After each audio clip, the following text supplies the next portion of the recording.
The broadcast scheduled to air at this time on this channel is temporarily unavailable. We're working to restore the scheduled broadcast and expect to bring it to you shortly.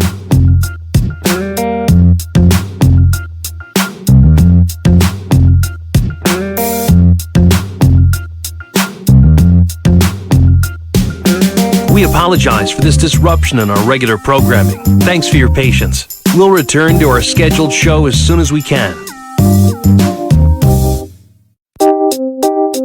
The broadcast scheduled to air at this time on this channel is temporarily unavailable. We're working to restore the scheduled broadcast and expect to bring it to you shortly.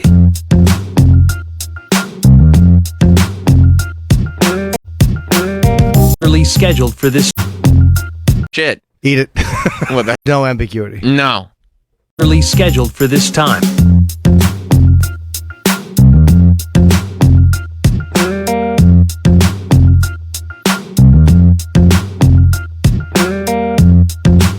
Yeah.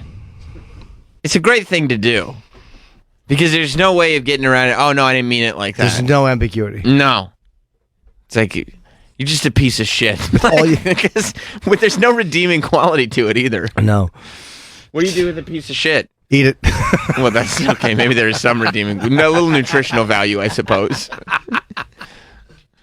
I mean, it's just waste that comes out of your body. You flush it down the toilet. Do you ever go over old text messages and jerk off for about 4 hours? I'm just chatting here. Yeah, no, I don't. Not in my memory. Sometimes I think of my life and what I'm doing in the moment, and I'm like, you have a much healthier life. Yeah, no, I think I do. Sometimes I think of my life in a given moment, and I think to myself, I have a much healthier life. You really do. That's fun, though. I mean, I don't know. Troy may raise a valid point. I've never sat there and been like, oh, man, you know, it'd be really fun right now if I could read some old text and jerk off for the next 4 hours. Do you understand the instinct to do that? Of course. Did you do that? Just out of curiosity? And I'm asking for a friend. You get caught in a little loop. Yep. Yeah. It's a little loop ski. Yep. Not quite ready to finish off yet, and then poof, there goes the evening, huh? There goes the evening. There goes. Got away from you, did it? Well, the late afternoon. Went to a doctor's appointment. I see. And then just had a couple hours to kill. So the doctor said, good news, you're healthy. And you said, I would like to correct you on Yes, that. mentally I'm not. Yeah. Well, we don't know. We got to get blood tests for. You know how it is. You go for a battery just to go. There's nothing wrong. It's just a physical? Just a physical. Yep. And I want to. I just want to go for a bunch of.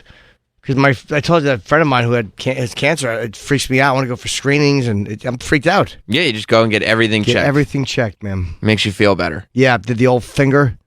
In the hiney? Lube finger, yep. I see. Real casual.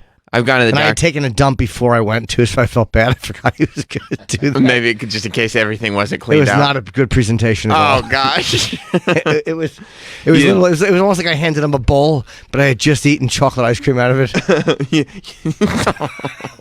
Poor fella. You didn't rinse out the bowl? I did, but not well enough, I don't think. He should have used a glove, though, when he did that. Okay, yeah, you are definitely supposed to use a glove. Yeah, I don't know what kind of doctor you went to. He's not a glove guy.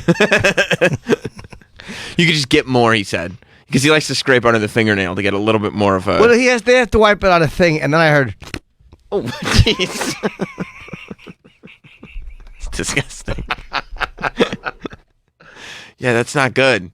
Last time I went to get a physical, it was a while ago, and the doctor did the thing. My doctor actually did put a glove on. She put a glove on, she put her finger up the hiney, and then she pulled it out, and right before she did, she goes, look, I know this isn't the most comfortable thing, but if you think this is bad for you, I have to do this multiple times a day. And I had this deja vu moment, and I realized that she had said the same thing to me a year or two before, the last time she did it, and I went, oh my God, this lady has just had her finger in hundreds of buttholes. Yeah. Hundreds. That's what she does. To the fact that she's got this joke that she's been using for years because she puts her finger in so many buttholes all day. Yeah. Would you have been happy if when her finger was in there, if she wiggled it and said, now don't move, bitch boy? Me? Yeah. I probably would have, I would have been taken aback, certainly, and might have started to question the professionalism medically. It was a little unpleasant. It's not agonizing because they lubed their finger, but it's just no one likes it. No one likes it. No, nobody's there for that. No, but you take it. So you went, you got everything checked out. I mean, a couple of vaccinations, like adult Sure. vaccinations for like what's this fucking Is there an AIDS vaccination yet? oh no, I'm sorry about unfortunately. that. Yeah. Measles and something like just adult things you have to get Shingles? again. I've never had the measles. Oh. I mean, what's the one you get when you're a Chickenpox? kid? Chickenpox. I never You never had them. chickenpox? I don't believe so. Look no. at you. He said there's a little thing. Have you had them? Chickenpox? Yeah. Yeah, when I was So young. I'm not. I won't get shingles because I've never had chickenpox. But you may get chickenpox. That would be bad. So I Right. get like a little thing to update me or whatever. Did you get a flu shot? I've already gotten that. You got that. I need to get one. Yeah.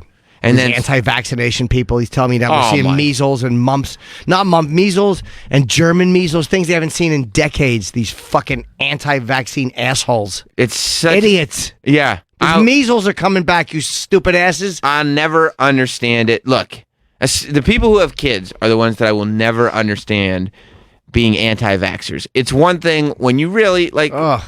if you're just a single person who, let's be honest, doesn't have a ton of skin in the game anyway, Right. and you want to be an anti-vaxxer, Fine. knock yourself out. Go be a maniac.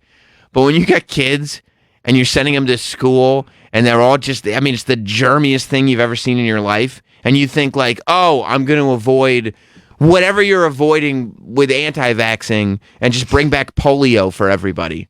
What are you doing? It's people who believe, well, the body will take care. No, that's not how it works. How would the body take care of it if there was polio before? That's why there's a vaccination for it. The body did nothing. Your ideas, all the you know who else was anti-vaxxers? People who didn't have vaccines. Right. And we saw what happened. Tons of them just died over nothing. You ever see a picture from 1910? It's a kid in metal leg braces and a fucking a crooked back. Oh, my sister, she died of polio when she was 9. Nobody looks healthy in the early 1900s. No. If I went back to the 1900s, it would be the first time anybody was like, oh, Sam, you look good. Hey, who's that virile stud? Yeah. Women's hairdos sucked in the early 1900s. Horrible. Those and their bathing suits were atrocious. Terrible. Terrible. They just didn't have their shit together at all. So anybody that sits there wanting to go back there, knock yourself out. So I was happy to get my little anything he wants to vaccinate me for. I'm like, feel free. Yeah, of course. Of course. I want to go for screenings and X-rays, and some of them you have to pay. Insurance covers some if you're having issues, but other than that, I'll pay for them. You never find like medical people that are anti-vaxxers. It's always just regular folks that have read something. Or they'll find one doctor who backs Right. them up. I do have a family friend who had a child that was born completely fine. And I believe in vaccinations, by the way, Sure. when you're a child. But had a child that was born completely normal, and the vaccination fucked him up really bad mentally, and he died at 19. You know, well, that's a long wait. So it's a delayed reaction. I know vaccines do fuck people up sometimes. I'm not saying there's never an ill effect, but I mean, as a whole, they work. Yes. They work. What are we looking at for the population? Because if that kid doesn't get vaccinated, he'll probably end up getting some kind of disease that he should have gotten vaccinated for. And then he's spreading it to 100 other people. How old was he when he got vaccinated? Young, within like the first year. Okay, so how can they tell he wasn't bipolar or messed up or something like that, like already? I'm not sure of the details. I just know Yeah. that they blame the vaccination for the Probably, yeah, that's It- them. Yeah, it's a little easier to blame the vaccination. Over the course of 19 years, there's Yeah. probably a lot. Just because you're born healthy, a lot of people are born without cancer too. And then they end up getting cancer. Yeah, I'd be interested to know more about that. 'Cause I think it's like 2 years old, Right. but 19 years. Yeah. Killed in a shootout. But he was mentally, I don't know how to say it, handicapped, I guess, he was very off. Right. And they had siblings that were all fine. Like I said, when he was Do born. the siblings get vaccinations? Yes. Okay, so they're blaming his one vaccine. I mean, it's just people have different reactions to Yeah. different things. That's a lot true. of times parents, though, will try to blame an outside source because it's Sure. a little easier. The same way, I I believe mean, the doctors blamed it though too. Okay. they blame the vaccination? Did they do the That's crazy. vaccination? Yes. The doctor who did it blamed it? Yeah. I'm not sure There's the no exact fucking details. way. You know the Yeah. I'll find out the details today. Yeah, I'd like to know. I'm more curious. you know the malpractice suit that if a doctor was like, oh, you know what? I see that he is, mentally slow. It must have been the vaccination I gave him. Unless they preface it before, there's things you have to sign. I'm not quite sure what you'd probably know better than I do. You have to sign waivers and stuff for them to vaccinate your children. I don't think so, and I don't think you can sign a waiver that says it's okay if we, take the brain out of his head. No, but it's just saying there's the risk of doing this. I don't think you can sign that away. I think Well, you with can the surgery, you're signing away that, hey, look, if there's a risk, even though you can sue, but they say, look, you have to acknowledge that there's a risk that something could go wrong. Well, that's if you're getting put down, not like put down, but if you're getting put to sleep Knocked out, knocked out. Yeah, but that's like, I mean, everybody knows that. That's a very clear thing. Like this has ill effect. Like old people, for instance, when you're a senior citizen and you get knocked out for surgery, they go, look, this could cause dementia. It happens. This is not good for everybody. I'm just happy that I got my little shots yesterday. You did. I got blood taken, 3 needles. 3 fucking, and that one that took blood hurt. I'm like, ow! I was a fucking baby yesterday. And then you had to go home and reward yourself. I did. So what do? You just like you're scrolling through your text messages.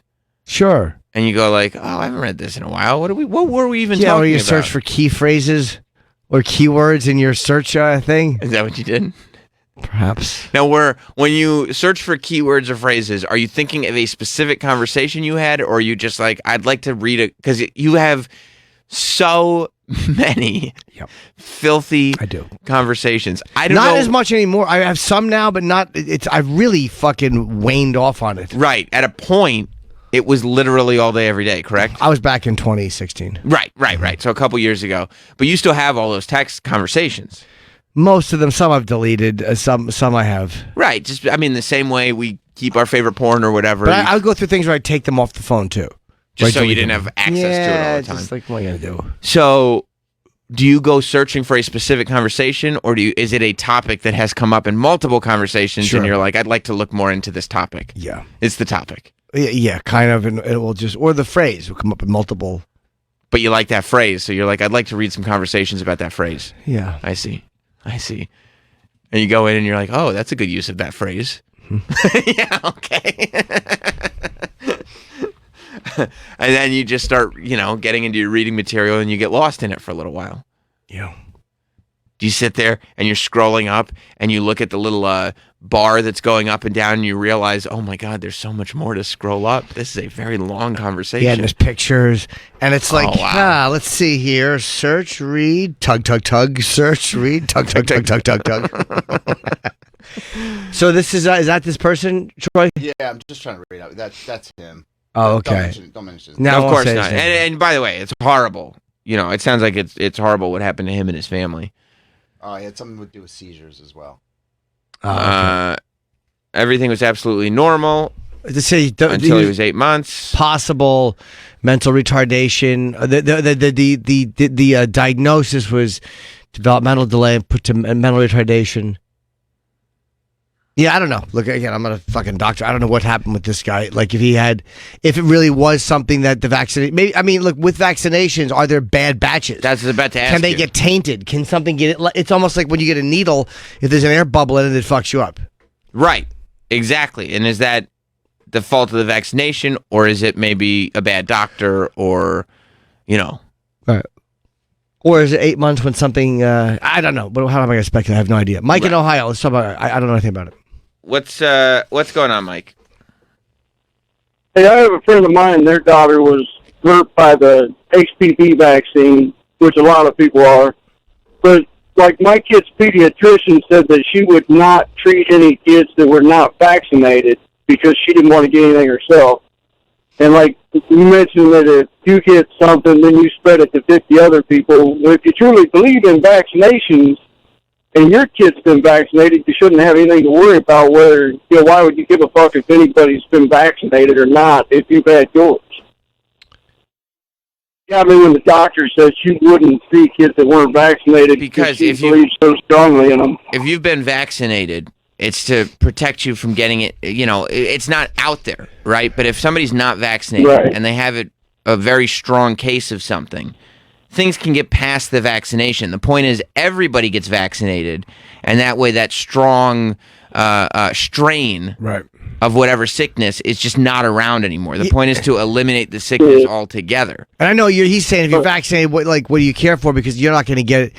But yeah, it does happen in like religious schools. I think Orthodox, some, not all, because Orthodox Jew got mad at me for saying some like really strict, ultra religious sects don't get vaccinated? Because I remember in Brooklyn recently, there was pressure and they fought back. But I think that the schools, any school that doesn't encourage that should be shut down. Yeah, me too. Thanks, Mike. Thank you, Appreciate Mike. it. Cassius in Brooklyn will probably have a good point. Yeah, and I worry a little bit because Cassius, he has been quiet, in recent weeks, but he has developed a reputation as, and I like Cassius, but he has developed a reputation of the most hated caller on the show. Oh, shut up, Sam. No, that is true. Shut up. That is true. It's not from me. I have not heard those rumors. You have not? No. Okay. Well, I have. You need to focus on trimming your beard down, Sam, and not my calling. Your beard looks totally ridiculous. Very strong comeback. Very, very strong. That's true. Very strong comeback too. So now you said, what do you have about anti-vaccine? You're saying the anti-vaxxers that they're totally nuts, but they did accomplish a lot of good, really, because they got them to remove what was called thimerosal from these certain vaccines. And if what was the girl who used to be with Jim Carrey, the blonde who's like Jenny McCarthy. Right. It was from her bringing this whole issue out because they're celebrity, bring out into the open that it was only because of her and leading the whole cause that they removed thimerosal, and it was causing we're not a bunch of problems. We're not talking about anti-thimerosal. We're talking about people who don't get vaccines. Yeah, and no one is saying that nothing good came as a result. Maybe there was something wrong with certain vaccines, or there was something they had to fix or should have taken out. That's fine. But of course, it's the idea of not vaccinating. It only changed because of anti-vaccine kind of movement. But Cassius, it's changed, right? Well, that's one thing that's changed. Maybe there's more that needs to be changed. But it's also one of those things where vaccinations work. It's almost like people there's this thing where people think that being anti-Western medicine is holistic and good.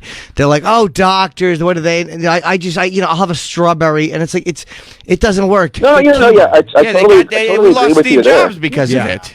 Yeah, that's where Steve Jobs I'm is still pissed dead. about that. 56. We're stopped with Tim Cook throwing apple dealies on everything because Steve Jobs thought that he could drink tea to cure cancer. Whoever sent Steve Jobs a fucking recipe for mushroom soup, I want to murder.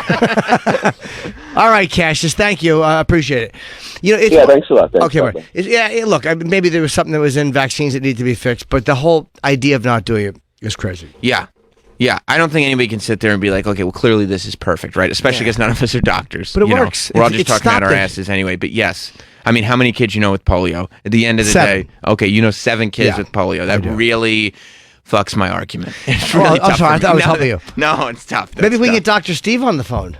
You tried him? I just don't want to talk to him. Okay, fair enough. Travis makes these calls sometimes. Dr. Steve is an anti-vaxxer, so let me give him a call. he stopped listening to the show. Is Howard live today? Yeah, he is. That's going to be tough. That's going to be really tough. I got to get see him if the then. boss needs me. Let me see if I can help out Howard. Yes, Peggy. What's up, Peggy? Hi, guys. Hey, Peg. I can't believe I'm talking to you. Isn't it amazing? Yeah. It's the Underrated. greatest moment of my life. I was just thinking that. I've been with autistic children for 30 years. And Not biblically. What they have... Really? No. Oh, thank God.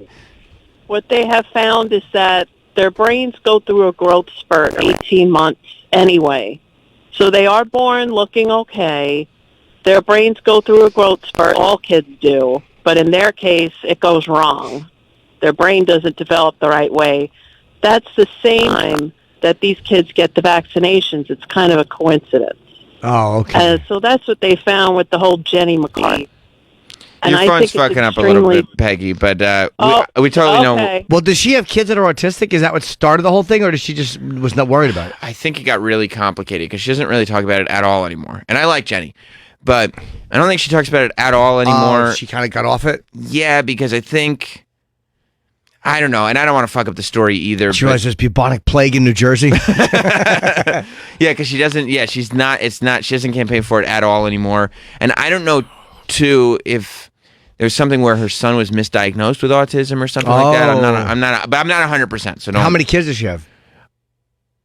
I just remember her being the face. I know nothing about. I know it was campaign. that was about one kid specifically. She may have two. Okay. But I know that when she was campaigning for it, it was about her one kid. Do outside things cause autism, or is it just something you have? Like People don't know. Yeah. Because I've heard people blame the hormones in chickens. I've heard, people blame everything you could blame. Basically, people kind of, I think, blame everything that's different now, because it seems like there's a lot more autism now than there ever was before. I think that the spectrum is widened, so we identify it more now than we ever did before. Right, people who are just considered antisocial or dickheads or weirdos, it's like, oh no, that's what that is. Right. So I think that's a big part of it. But I think that because it's identified so much more now, people just kind of credit anything that's different as going, well, maybe that's what does it. Right. Who knows? There could be something. Miguel in Salina. What's up, Miguel? Hey, Sammy, don't take the flu shot. It's complete horseshit. I work at the hospital. They make us take it every fucking year, and every year I get sick 2 weeks later. Miguel, let me ask you I'm sick something. now. Can I ask you? I know it does give it to you a little bit, but in the hospital, aren't you getting? Because that's pretty much the flu shots are fucking taking their bets on what the flu strain is going to be that year. Yeah. But in the hospital, aren't you exposed to every single strain because you have so many sick people coming in? Well, not me. I work in the kitchen. I just make the damn food. I don't. Oh, so you're the one making everybody else sick. Yeah, exactly. You're passing it around. Now I'm making everyone else sicker. I've had it. My doctor asked me yesterday. He's like, "Get the flu shot." I'm like, "Yeah, thank you." Thank you, Miguel. I go to CVS and get it. Yeah, I got to go to the pharmacy maybe this week and get it. Yeah, you got to. Especially, like, when you got two little kids, you got to get the flu shot. Is that what it sounds like? Yep. Oh. When he put it in my needle, that's how the needle doesn't hurt. Mm-hmm. They go 3, 2, 1, and I go, "What?" They just look at you like, what's... They look at your ID to check the age. Yeah, when you got two little kids, it's like it's almost inexcusable to not get a flu shot. Because they're going to get it. They're going to get it. Germs Do they get the flu shot? Or are they too young? No, I don't think little kids can get it. I'm not 100% sure. The wife handles most of the doctoral duties. Yeah. Husband earns the wage. Yes, I'm the breadwinner, you see. Right. When something needs to be built around the house, that's when you call Dad. That's right. That's right. He'll get a man to do it. That's right. I know who to hire. Steve in Philly. We've had a few laughs. Steve, let's get back to business. Why do you take these calls? Every anti-vaxxer you took a call from was just wrong. Wait, are you talking about Cassius specifically? Even before Cassius. The reason why a doctor isn't going to let an unvaccinated kid into their office is because they treat kids who can't get the vaccine for whatever reason. They have compromised immune systems. They're allergic to the components. And those are the kids they're trying to protect. Oh. Those are the kids, they would vaccinate if they could. But not everybody can get it. And those are the ones you need to protect. That makes perfect sense. There's no super strain that's going to get through a vaccine. Either you're protected from that strain or you're not. So there's no... If you get I just sick made that up. after you're vaccinated, yeah, you kind of did. Definitely and did. The notion that about the preservatives and the vaccines and Jenny McCarthy got them out, they had already been out for a decade before she even had a kid. That was a myth they spread. Yeah, but now she's on The Masked Singer now. She's doing very well. Oh, so wait, so she didn't get it out? No. No, it was already out. It had been out. I'm also seems disgusted. I'm getting a text that little kids do indeed get the flu shot, so I'm assuming my little kid All right, got the Steve, thank you. Yeah, Thanks for clearing that up. He sounded like he did. But again, we don't know who Steve is. He might not know either, but he sounded like he did. Yeah, I'm sure Cassius is in his car right now screaming. At Steve. Josh, this did occur to me when they were talking. Josh, what's up? Josh and Mass.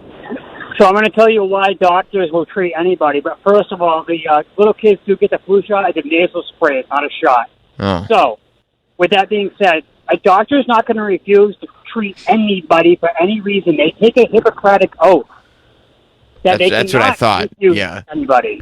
Yeah, I thought the whole point of a doctor was that you have to treat everybody. But what if you go to a doctor and you're in an interracial relationship and he doesn't like it? That's a great Can he question. send you away? You do have a problem there, but I don't know stuff anyway. Yeah, that is. Thank It you is very really much. tough. Thank you very much, Thanks, Josh. Josh. Yeah, if you met a I doctor, guess they have to treat you. Yeah. Yeah, imagine a doctor that wouldn't treat sick patients. Like, Yeah. You're sick. I don't want you around Yeah, me. you know what? I appreciate you coming, but you're fat. I'd prefer you left my office. What? It grosses me out. It is the thing. bothers me, yeah. I get very irritated, Yeah. and I can't. I Are just you can't. are you a homosexual? Yes, I am. There's a doctor down the hall who will see you. I will not help you. Doctor who hates everyone. Yeah. Dr. B. Hey, Sammy. This is the new Hey, Dr. Jimmy. Steve. Dr. B. Dr. Brand Muffins. Hello, sir. You guys there? Yes, sir. Hey, good morning, good morning, Jimmy. Hello, sir. Been listening to you guys for years. And I've actually, Sam, I almost called you a few years ago when your kid was having an ear infection because I'm a pediatric emergency medicine physician. I was going to give you some advice on what to do, but you already taken it, so I let it be. Fantastic. I don't get involved much when I hear these anti-vaccine things. A lot of it is anecdotal, dangerous stuff that's out there that people are saying. Even just now, babies get flu shots. They get shots when they're 6 months of age and older. There was a nasal vaccine. Sometimes it's around, sometimes not. But they can and do get flu shots. Yeah, we do take our kids to get shots. Yeah. Do they like it? But I'm saying They love it, especially the little infant. Yeah. Yeah. They said it was a nasal spray. But no, babies do get flu shots. But there's so much misinformation out there. Yeah, if there was a nasal spray to get rid of the flu, I would just do that instead of getting the flu shot. Just spray the it nasal wasn't as thing. effective for a period of time. Back and forth. But even the one saying that doctors can refuse to see patients, there are many pediatricians who, in their office very validly, will tell the patients and their families, we will not see you if you do not vaccinate your children. They give them notice saying, if you're not going to vaccinate, you have to find another practitioner. And they can and do legally do it. They're not an emergency department. They can refuse care to an extent. Oh, emergency. Oh, so the So if they're Hippocratic not in Oath the doesn't dark, cover you that, can- okay? More like the Hippocratic Oath, It's not the if Hippocratic you Oath, ask it's me. that you can, Thanks, man. they're not the Hippocratic Oath. They say our philosophy says that vaccines save lives. They do. And anybody who doubts it, go back to a cemetery from the 1800s to 1900s and see how many cemeteries are there and how many little babies were dead because of any of these infections you guys talked about. things up. Olivia, please let the doctor talk. So wait, so was the last caller right? About which one? Because my feed was a little delayed. About the anti-vaccine. About anti-vaccines in terms of which... He was very pro anti-vax. Yeah. No, vaccines are safe. Okay. They save kids' lives. They're not dead kids anymore. Babies are like we saw them because animals. of vaccines. They're no different than dogs. Thank you very much, Dr. B. I appreciate you actually Yes, you having are. some insight. It's nice when we get somebody who actually Yeah. is involved with the whole thing, not just everybody going like, nope, here's the deal, like us. I know, but there's no reason this guy to get mad at me. I was making a joke.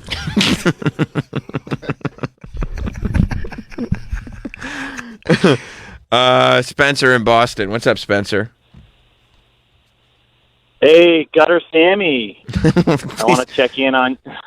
I want to check in on your most recent dental visit. Yeah, I heard you talking about it last week. How did everything go? Oh, everything's good. It actually was really good. I had the last appointment of the day, so the dentist had left, and it was just the the tooth cleaner that was there, the dental hygienist that was there. So They prefer to be called tooth cleaner. tooth cleaner, yeah, just the tooth cleaner. Show the most respect to the profession, please. That's right. Just the tooth cleaner was there, and she was like, the doctor wants you to do a bunch of x-rays, but, she's not here. And I'm like, yeah, let's skip it. And she's like, all right, let's skip it. So we didn't have to do the x-rays, except her cleaning she was so heavy-handed and deep with the cleaning, even though she said I had great teeth the whole time. It was like 2 days of recovery. That I could feel. I mean, she was just getting in there with those hooks, Yeah, well, maybe you needed it. I was glad. Yeah. I'd rather, Trust me. When you do well at the gym, it takes a day or two to recover. When you do well at the dentist, it takes a day or two to recover. Yeah. I'm going to go for a cleaning in a couple weeks. Good. Sammy, I got a question for you. You have such reverence for the medical profession. I do. And and I can tell when you speak about doctors, you speak so highly. Yeah. But last week, you called to go into the dentist a racket. And No, going to my dentist, I said going to my dentist was a racket. It's just and I imagine it has nothing to do with any sort of diets or consumption of soda that you are taking over the past 35 years, or maybe you're not flossing on a regular basis. I'm just going out on a limb. Listen, Spencer, you can take your medical advice, and part of my French, stick it, okay? Yeah. Because I floss. C'est moi. C'est moi. I floss regularly, and cavities hurt, and my teeth don't hurt. So that is what leads me to believe it's a racket. I went to the doctor. Guess what he told me? So on. Guess what he told me? What did he tell you? Just I had to lose a few pounds. He did. No. Doctor didn't tell you had to lose any weight. Did he? Well, I knew it too. No. I went to the doctor. Yeah. Guess what he told me? What? Guess what he told me? What? Tell me I have to go out and have some fun. I don't want to do.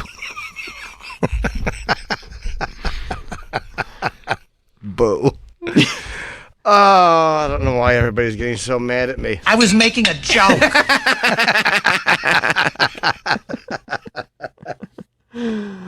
Oh my God.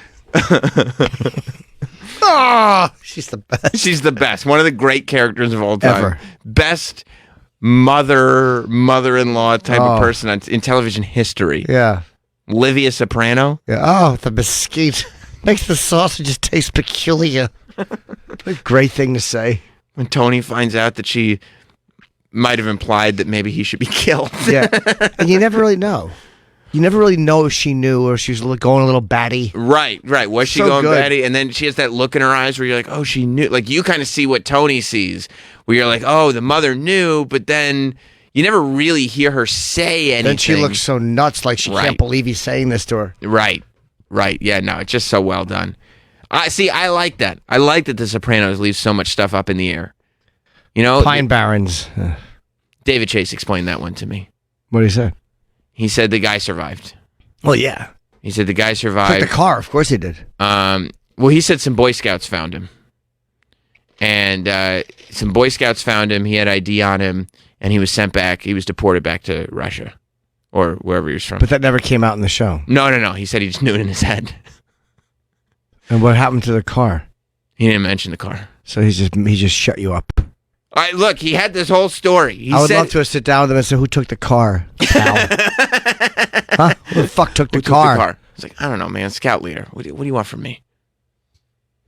He had answers. That was a terrible... I wonder why they didn't close that. They didn't close half the stuff. Like, when Dr. Melfi got raped in the parking lot, you were like, oh my God, this is going to be the entire... You really thought it was a season arc when it happened. Like, this is what is going to fuel this season. Yeah. And it was just the episode, and that's it. That was it. But occasionally they reference it through her. Right. It was just for her character. It was just to add a little something to her character. Tony never found out. And you understand that she's never going to tell him. Never. And it's frustrating because you want her to, but it was believable that she didn't. Yeah. And I think ultimately it was better for character development on everybody's part that she didn't. That she didn't, yeah. You know, he would have done what you wanted them to do. Right. And it would have just been this sort of fan servicey, TV satisfying thing, TV thing. But that's how it is. The dream she had about the pit bull attacking the guy was really great. Yeah. With a Rottweiler. But yeah, that is how it is. In real life, she never tells anybody, and one day she just sees his picture on the wall because he's Employee of the Month. Yeah. So at least he was good at that. Yeah, exactly. We all have things that we're good at, things we're not good at. How good was Richard, her fucking Italian-obsessed husband? Yes. Oh, he was the best. He was so hateable. Yes. Jennifer, Italian-American, shut up. Yeah. Yeah, he was so upset. Just one of those. That she would ever speak kindly of Tony. Their Columbus Day, I think about it every Columbus Day because we just passed Columbus Day. The Sopranos Columbus Day episode where they reference the fact that there were Italian groups at the time that didn't like the Sopranos because they thought it was negative stereotypes, and they referenced all that in their Columbus Day episode. It was brilliant. What a great show. Yeah. Did you know, speaking of TV, I'm sure I did. Okay, well, I did not. I had no idea until I was going through the channel guide last night that the World Series was starting last night. Yeah, I knew it because you know how I found out the Yankees lost? Kevin Brennan's tweet. He said something about a decent set and the Yankees lost a heartbreaker. Like I wasn't following. I knew the Yankees had lost. Like I knew it was a bad weekend. I knew about CeCe. I knew about the Yankees That was losing. his last game? Yes, he went out with an injury, not the way he wanted to go out, and it was very sad. And then I think Someone gave up the home run in the ninth. Yeah, so it was just a tragic day for Yankees fans. Joe Girardi was on sports crying about it. It was a whole to-do. Yeah. So I knew all that was happening, but I didn't realize 2 days later, they're starting the World Series already. Yeah. I guess it's October. Did you know they were starting the World Series, Travis? You're a baseball guy. Well, yeah, Nationals, Astros. That's a big one. Jesus. Yeah, you think... Best teams. No, I know that, but I mean, as far as the they're the names. best teams. Here's the thing. I'm a baseball fan, and I think may the best team win. Yeah. Nobody cares. We know, sports writer. Yeah, stop acting like I'm you sure don't Major know. League Baseball is not happy. They're distraught They could have over had the it. Yankees in D.C. And Yeah. now they have the fucking Astros. No, they're not happy. Astros are the best team. I didn't. I'm just saying I'm not surprised. Hold on, let me. I 4 years didn't, in a row. I didn't say how did the Astros get there. I know how they. Why are they there? I Astros know. have a big fan base. Yeah.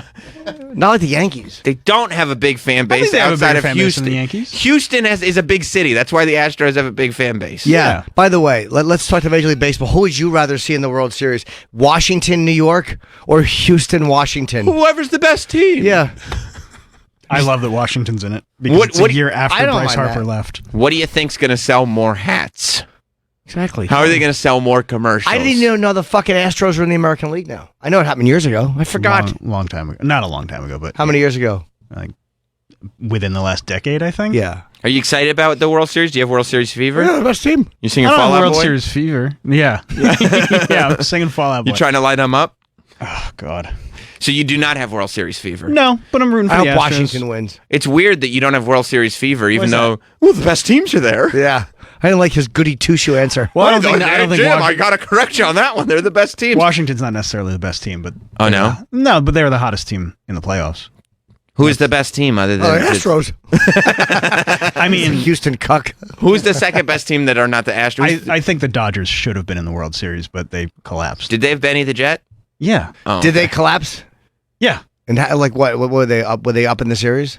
I NLCS? can't remember if they were up. Well, they didn't even get to the championship series. They lost in the divisional round to Washington.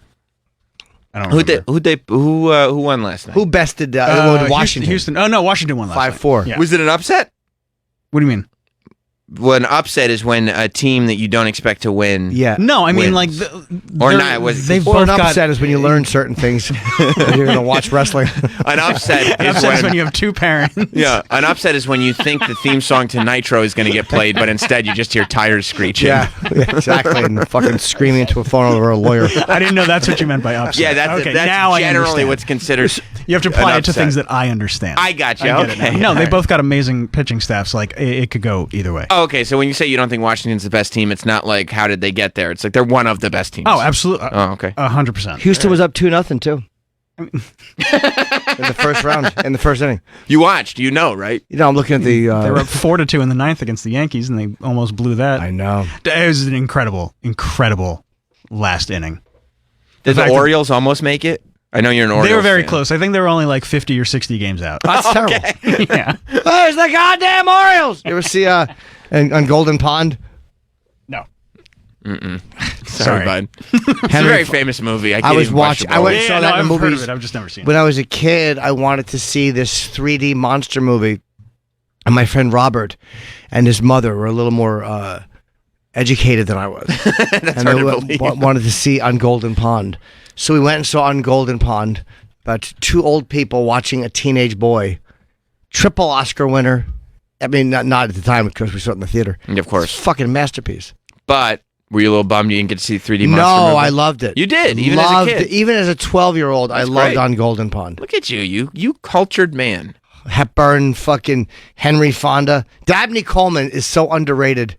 You know who Dabney Coleman is? No. He was in I mean, nine. I've heard of the name. He's been in everything. He was like one of those character actors who was in everything, like in the 80s and Of the 90s. course I know who Dabney Coleman is. Yes, you put that picture up and you're right. I remember Everything. When I'm a kid, he was in every movie. He was always like the dickhead boss. Yes, of course. He's great. Oh, he's fucking Always great. great. Yeah. Those character actors, if you're a good character actor, it's because you're just good. Dude, most people, don't know your name. Mhm. I've always raised JT Walsh as another one.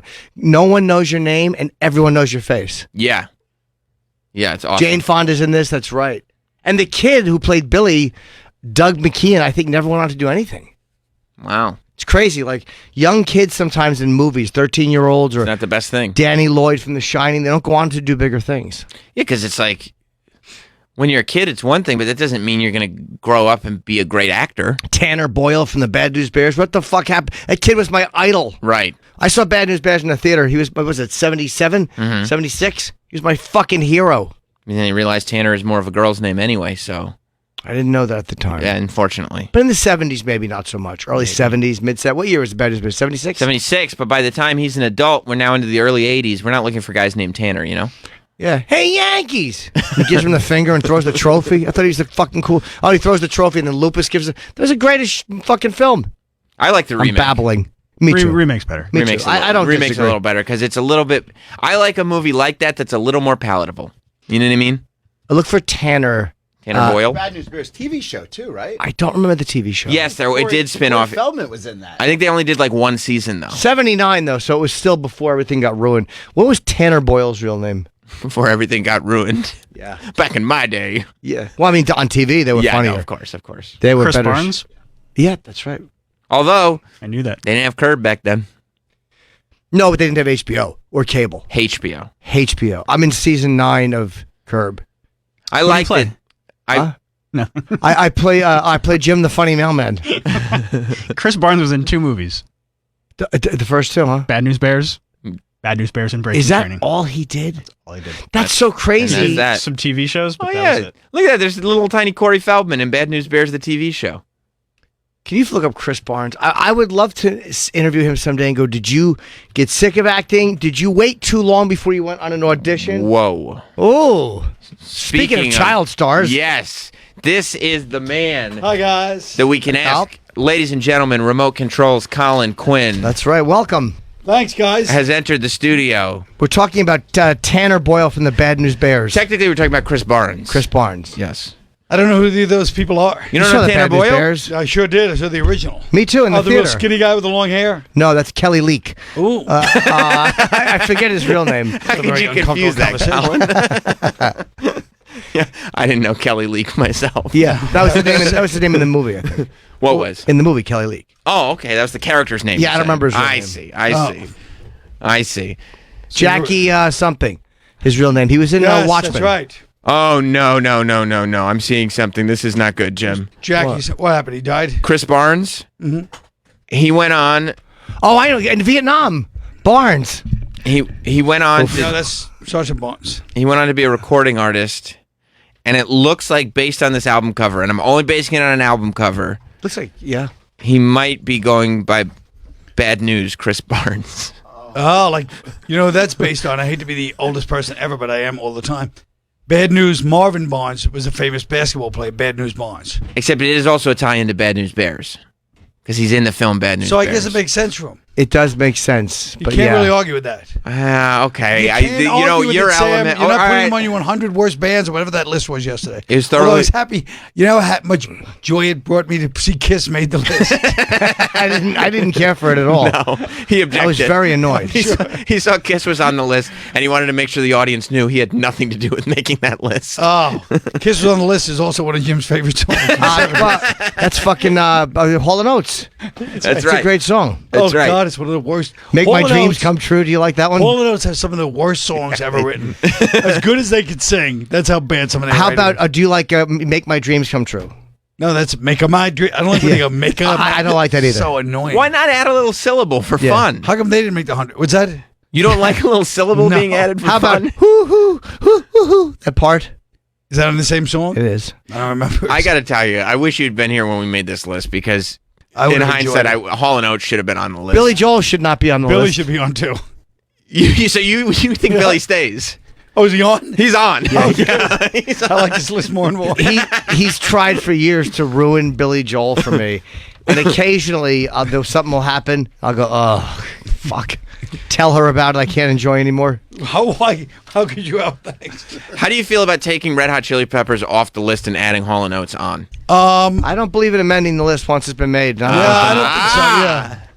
I don't think you can really amend this list. Hold on, let's see who else is on. The yeah. Grateful Dead. I hope Phil Hanley doesn't hear about this. I know. And Grateful Dead made it to Phil the Hanley. second round, Colin. Bill, hey, geez, the second round already. All right. Well, we're starting to. I mean, we can vote on some of these if you want to be a part of it.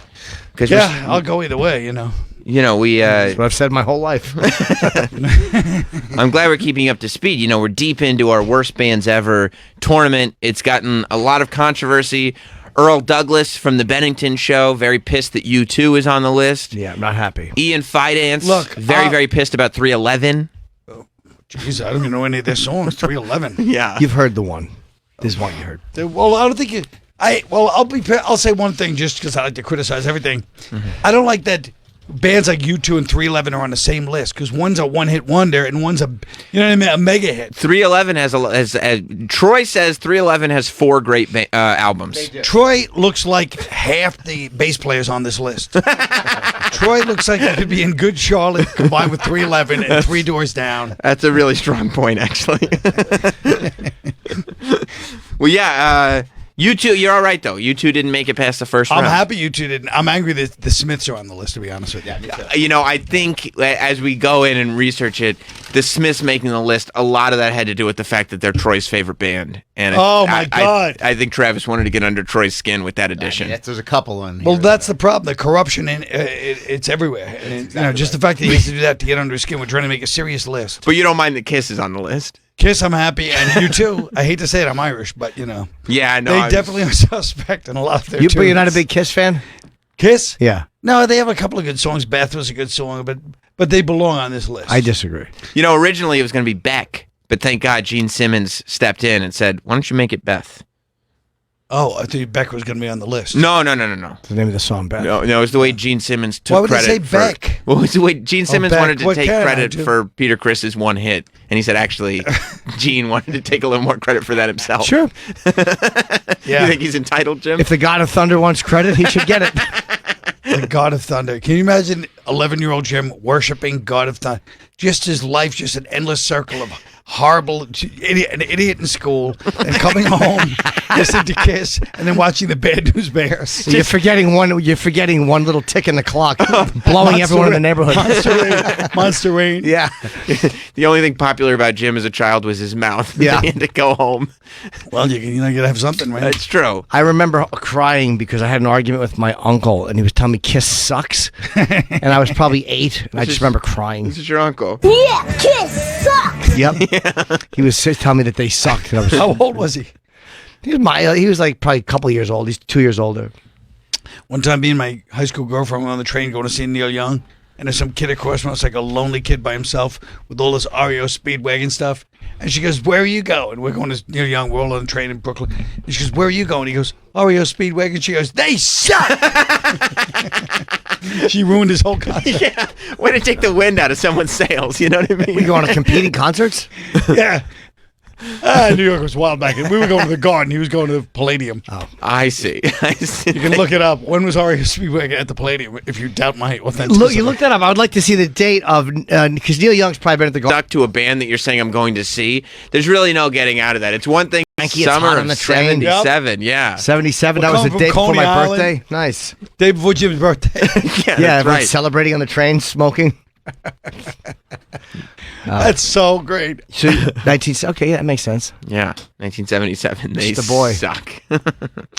I went on a train once to a concert from Jersey to New York and to see Ozzy, and we got there, and the concert was canceled Why? because he had broken something, so he couldn't do the show. I guess back then there was. We probably, found out on the train way and we're almost more- there. Yeah. Which was his guitar. He doesn't play guitar. That he had broken. No, Was Tony Iommi broke his guitar? he was with Sabbath. I will not tolerate you mixing old Sabbath and new. Why Ozzy. isn't Sabbath on the list? I'll smash your bagel. You just want to. Ozzy solo is not that good. He's a Hall of Famer in my Yeah, do you opinion. like him and Lita Ford's little duet? Is that a I big do. deal? Yes, I do. Why do Close you my bring eyes up forever? Why you bring up 80s bleach blonde blowout Ozzy? Like that's probably the weakest time to bring up. Because that's when he went to see him in concert. It's true. He's denying Sabbath, so I figure, oh. I do, and I remember going to see him in concert and standing on line waiting for tickets overnight at the Garden, and my mother had given me her credit card. Right. And there was probably like 50 or 100 people out there waiting to buy tickets, and there was lines of people, and I went up with my mother's credit card and it had expired. She gave me a fucking a credit card that expired by mistake.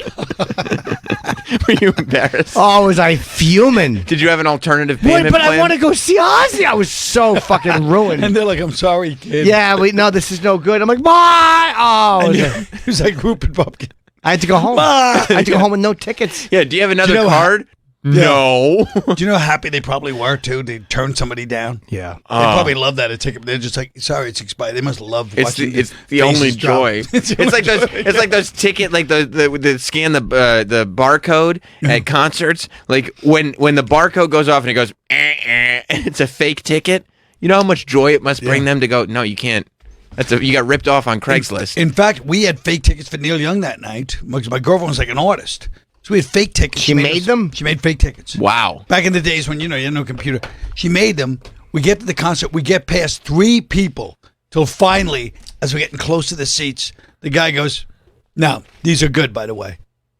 He gave her a compliment, but he said this. It's not going to So cut did you it not off. see Neil Young? No. Or you just had to sit we somewhere saw else? him another night, but we didn't see him that night. Wow. They You kicked us bummed? out.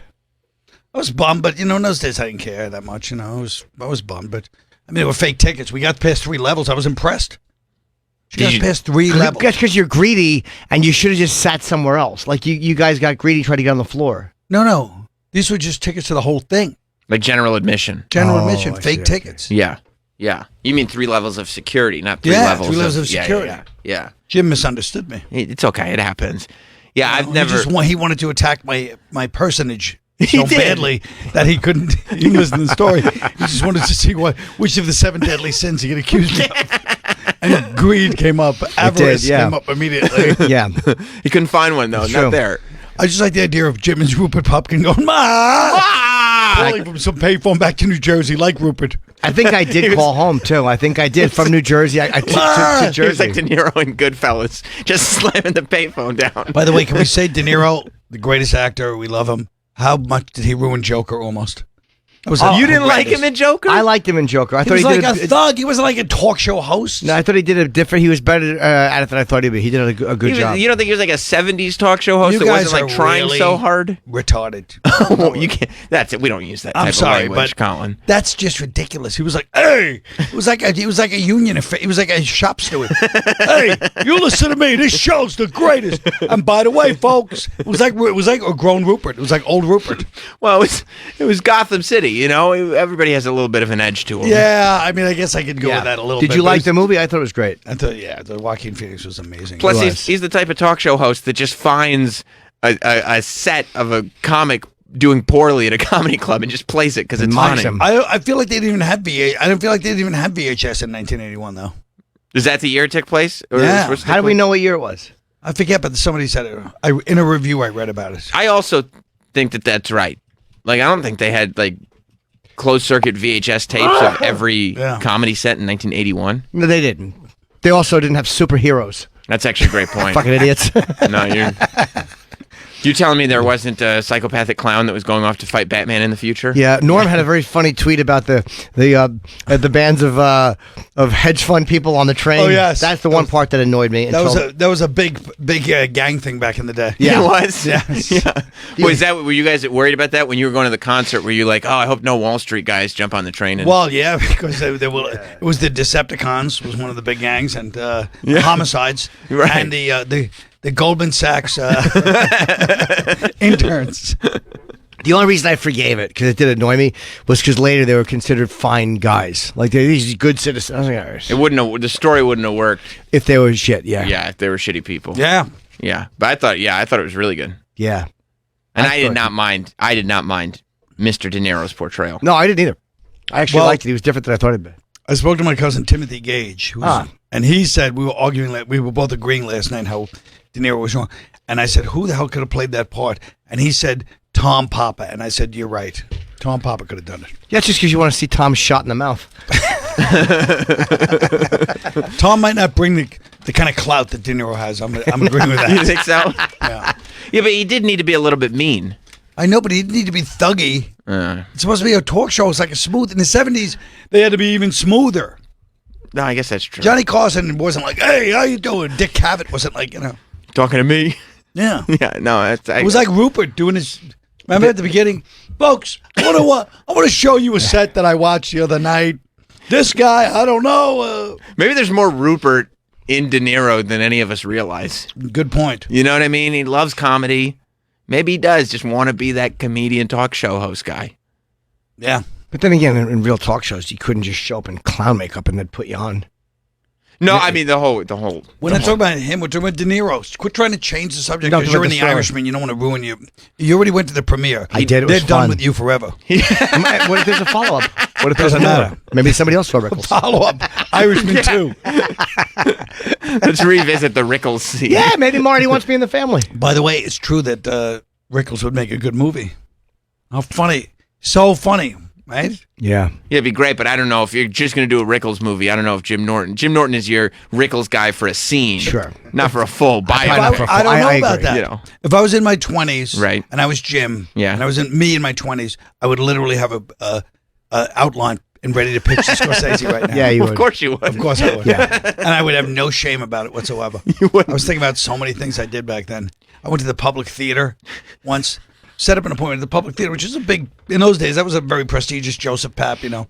And I went there with a couple of, I did these Shakespearean, like, comedy routines where I'd do like, but they weren't like sophisticated. They were like, hey, Ralph Cramden as Macbeth. Oh. But, you know, they worked on stage, okay? So I went to the Public Theater, and I said, I'd like to do because comedy's starting to get hot. I said, I'd like to come down. I set an appointment, called up, and then this Public Theater guy that was like one of the big Joe Papp guys had to sit there in an empty theater at the Public Theater while I went on stage and did like 8 minutes of basically, you know, mediocre impressions, but, you know, with some connection to Shakespeare, and just watch me do it. And it just sat there. And he's like, okay, thank you so Did much he for laugh coming all in." through it? He just sat there like this, like trying to be polite. I think he was a little frightened that some idiot was. It was kind of a Rupert Pupkin moment for me. Right, like if I'm too harsh to this guy, it could be dangerous. Yeah, he's like, "Thank you," and I just, it was like he was like Shelley Hack, and okay, Mr. Pipkin. Yeah, no, I'll wait. Mr. If that's Pipkin. okay, I'll just wait. I'll And then I wait. waited by the phone, waiting for my call to do the Public Theater. And what happened when they called? They never called. Oh, I see. If I lost your number, you should have went back. Were you just shameless as a young man? Like, Yeah. you and just all ego. Yeah, I just wanted it. I was like, well, it's showbiz. You got to go out and just say, hey, listen, I'm somebody you should be looking at. And just go out there and do it. So, what age did self-doubt creep in? Well, self-doubt never can. I don't think anybody in stand-up could let self-doubt ever creep in. I really don't. You can have self-doubt in every other area of your life. Right. But if you're going to go on stage, if right now me or Jim got hired to come into this room and there's 8 people here and we're doing a show and there's for like, you know, $10,000, whatever, you can't be self-doubt. The one thing I feel like you can't have as a stand-up is you can't feel uncomfortable anywhere. That's the only rule in See, I stand-up. always feel uncomfortable, Right. but I try to hide it. I always feel it. Like I always feel like if I walked in and 8 people or a private party, and like I'll be like, oh, this is gonna be fucking terrible. I'm Right, gonna be but awful. I'm saying, but when you're performing, like I always say, the audience can hate you, but they can never feel sorry for you in stand-up. So it's like your job is to not be like, this is too uncomfortable, I can't, and start breaking down. Like if you saw a stand-up crying, I'd probably pull my dick out and jerk off. you know what I'm saying? Yeah. So you can't be, you know what I mean? You can be in every other area of life, whatever you think. You can't be like, this is weird. I don't. That's the whole point of stand-up is I'm not going to be uncomfortable. Fuck you. Whatever else happens. That's what I think. But it seemed like you took that attitude and took it way past stand-up. Oh, I did, yeah. Right. Well, because I was trying to do it. I was trying to do a you know what I mean, multi-level business thing. You were creating Screenwriter. you were creating a brand. Yeah. I was trying to. Yeah. But hold on, we do have to understand that your professional Asperger's is not to be chalked up to fearlessness. It is just to be chalked up to having no idea what is appropriate. Yeah, so it's very inappropriate. It's more of a disorder than I It's see. not Asperger's though. It's more like, you know, you just have this idea, but you don't understand that you don't have. You know what I mean? You don't have the work behind it. So it's basically, I've seen people like me since then. I'm just like, oh my god, this person. They don't even understand the beginning of what they're doing. You know what I mean? Yeah. They'll hand you a piece of paper, go, I have a story, and it's a good story. Like, it's like, oh yeah, this happened. This murder happened where, but I'm like, but that's not anything. That's just everybody has stories. You know what I mean? Do you watch people ask me to watch their sets? I never do.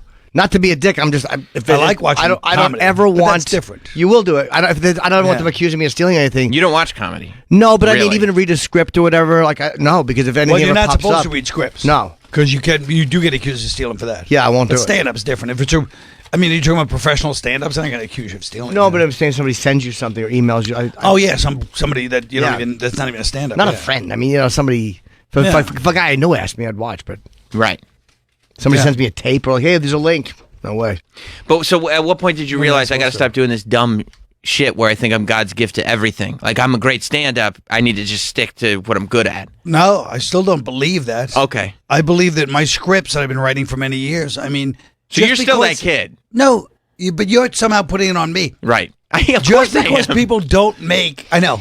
I'm saying just because, which is what you're supposed to do. Of course. But just because people don't make your stuff, Right. doesn't mean it's not better than what you see on TV. I know that sounds Rupert Pupkinish, but I'll even say Jim. Jim wrote this series years ago, and I was reading every episode, and he wrote a bunch of episodes, which, once again, so funny and so different. It's what everybody says. Look at Cop Show. Let's We talk about were Cop Show. literally Jim and I were talking about Cop Show. Perfect last example, week, right? So am I deluded, or is that show should have been like on some place where I could Cop actually Show ruined the Netflix show for me.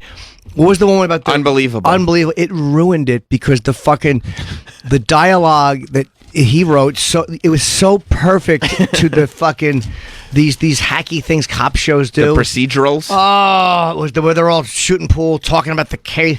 And I know somebody sent me a gif of The Wire where they're doing that, but there was two guys who knew each other. These were all strange detectives getting together and caring, and it was just like, ugh. Right.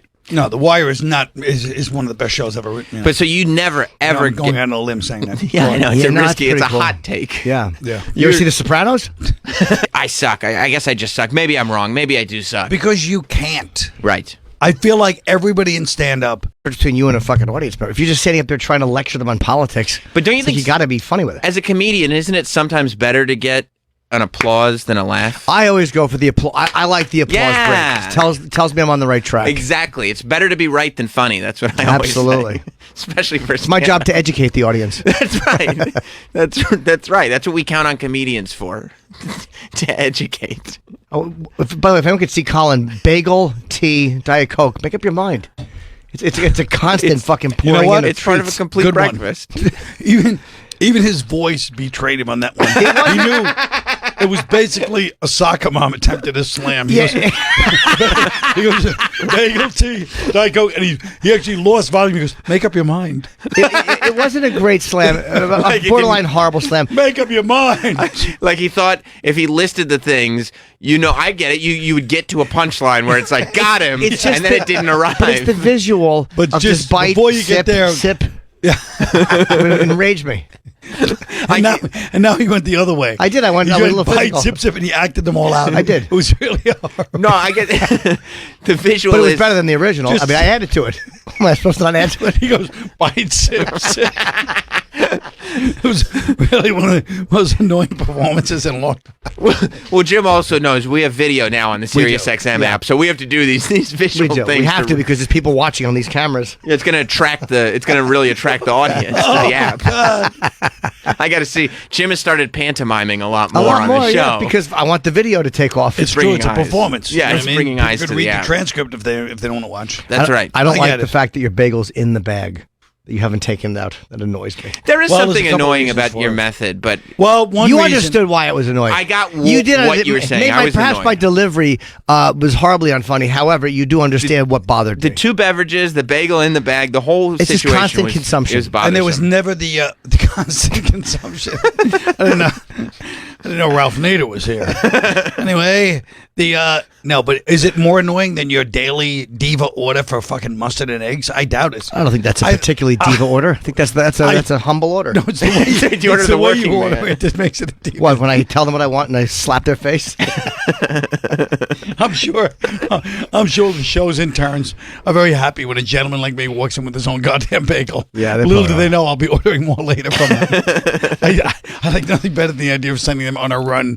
Down to, Yeah, that's the thing. gives you a lot of pleasure. Colin will order breakfast, and then they'll be dismayed at the end of the show where they see the breakfast still sitting there untouched. Yeah. And they realize it was Because they just brought the wrong one. It was just power. You just wanted them to fetch. Yeah, you just wanted to exercise your power. Yeah.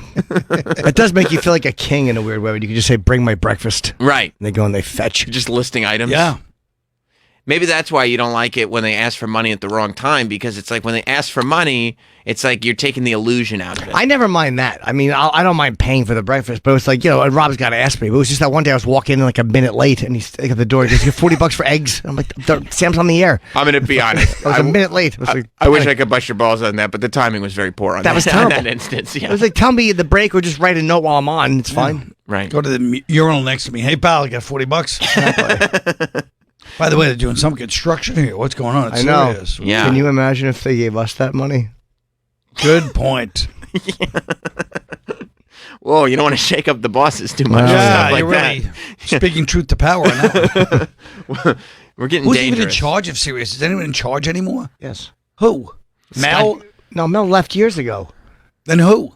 It's Liberty. Yeah. Liberty Media. Liberty. No, Different not- one. not That's the the insurance insurance. company. That's the insurance. I like that song, though. Yeah, I know that, but I don't care for any of those like insurance things. When your bank says no, Champion says yes.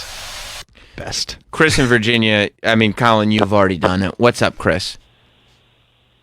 Hey, yeah, I watched the fucking Joker last night, and Jim fucking ruined it for me. Oh, I thought Colin had ruined How it did I with ruin his it? De Niro criticism. No, Jim spoiled the ending like last week, and it completely changes the way you like look at like when you're watching the movie. You're expecting something if you don't know what's gonna happen. Yeah. And then what happens, and Chris, we did announce there were spoilers. We and you said are, we were going to. And you are seeing a movie 4 weeks after it came out. Yeah, sorry about that, but we did say we were going to spoil it. We gave you time. We said, "Hey, turn this off. We're going to talk about it." Oh, my bad. Chris, it's not your bad. Jim is a hater. What he did was deliver. You know how much pleasure he got out of ruining the movie? This phone call has made it. He's going to sleep like a baby tonight. No, I want everyone to enjoy a movie. You I do. would never purposely spoil an ending. Would it make you feel better that Travis didn't get a chance to see the movie Joker before we talked about it and we spoiled it for him? Yeah, That does. It really makes me happy. That's good.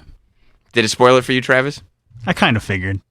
That's You kind of figured what? What was going to happen? I don't want to say it. I don't want to spoil it for anybody else. Did but De Niro gets killed? Yeah, I kind of assumed that was going to happen. De Niro blew it. He was on fucking The Tonight Show. He was on Fallon. That's right. And they're like, "How was it working with Joaquin?" He goes, "That was great. I didn't like how it turned out." And You're like, and a minute later, I guess they said something to him. He goes, "Yeah, I don't like what he did to me." And he said it twice. Todd Phillips is just sitting there watching the show like, what are you doing? I didn't like how it turned out either, Bob.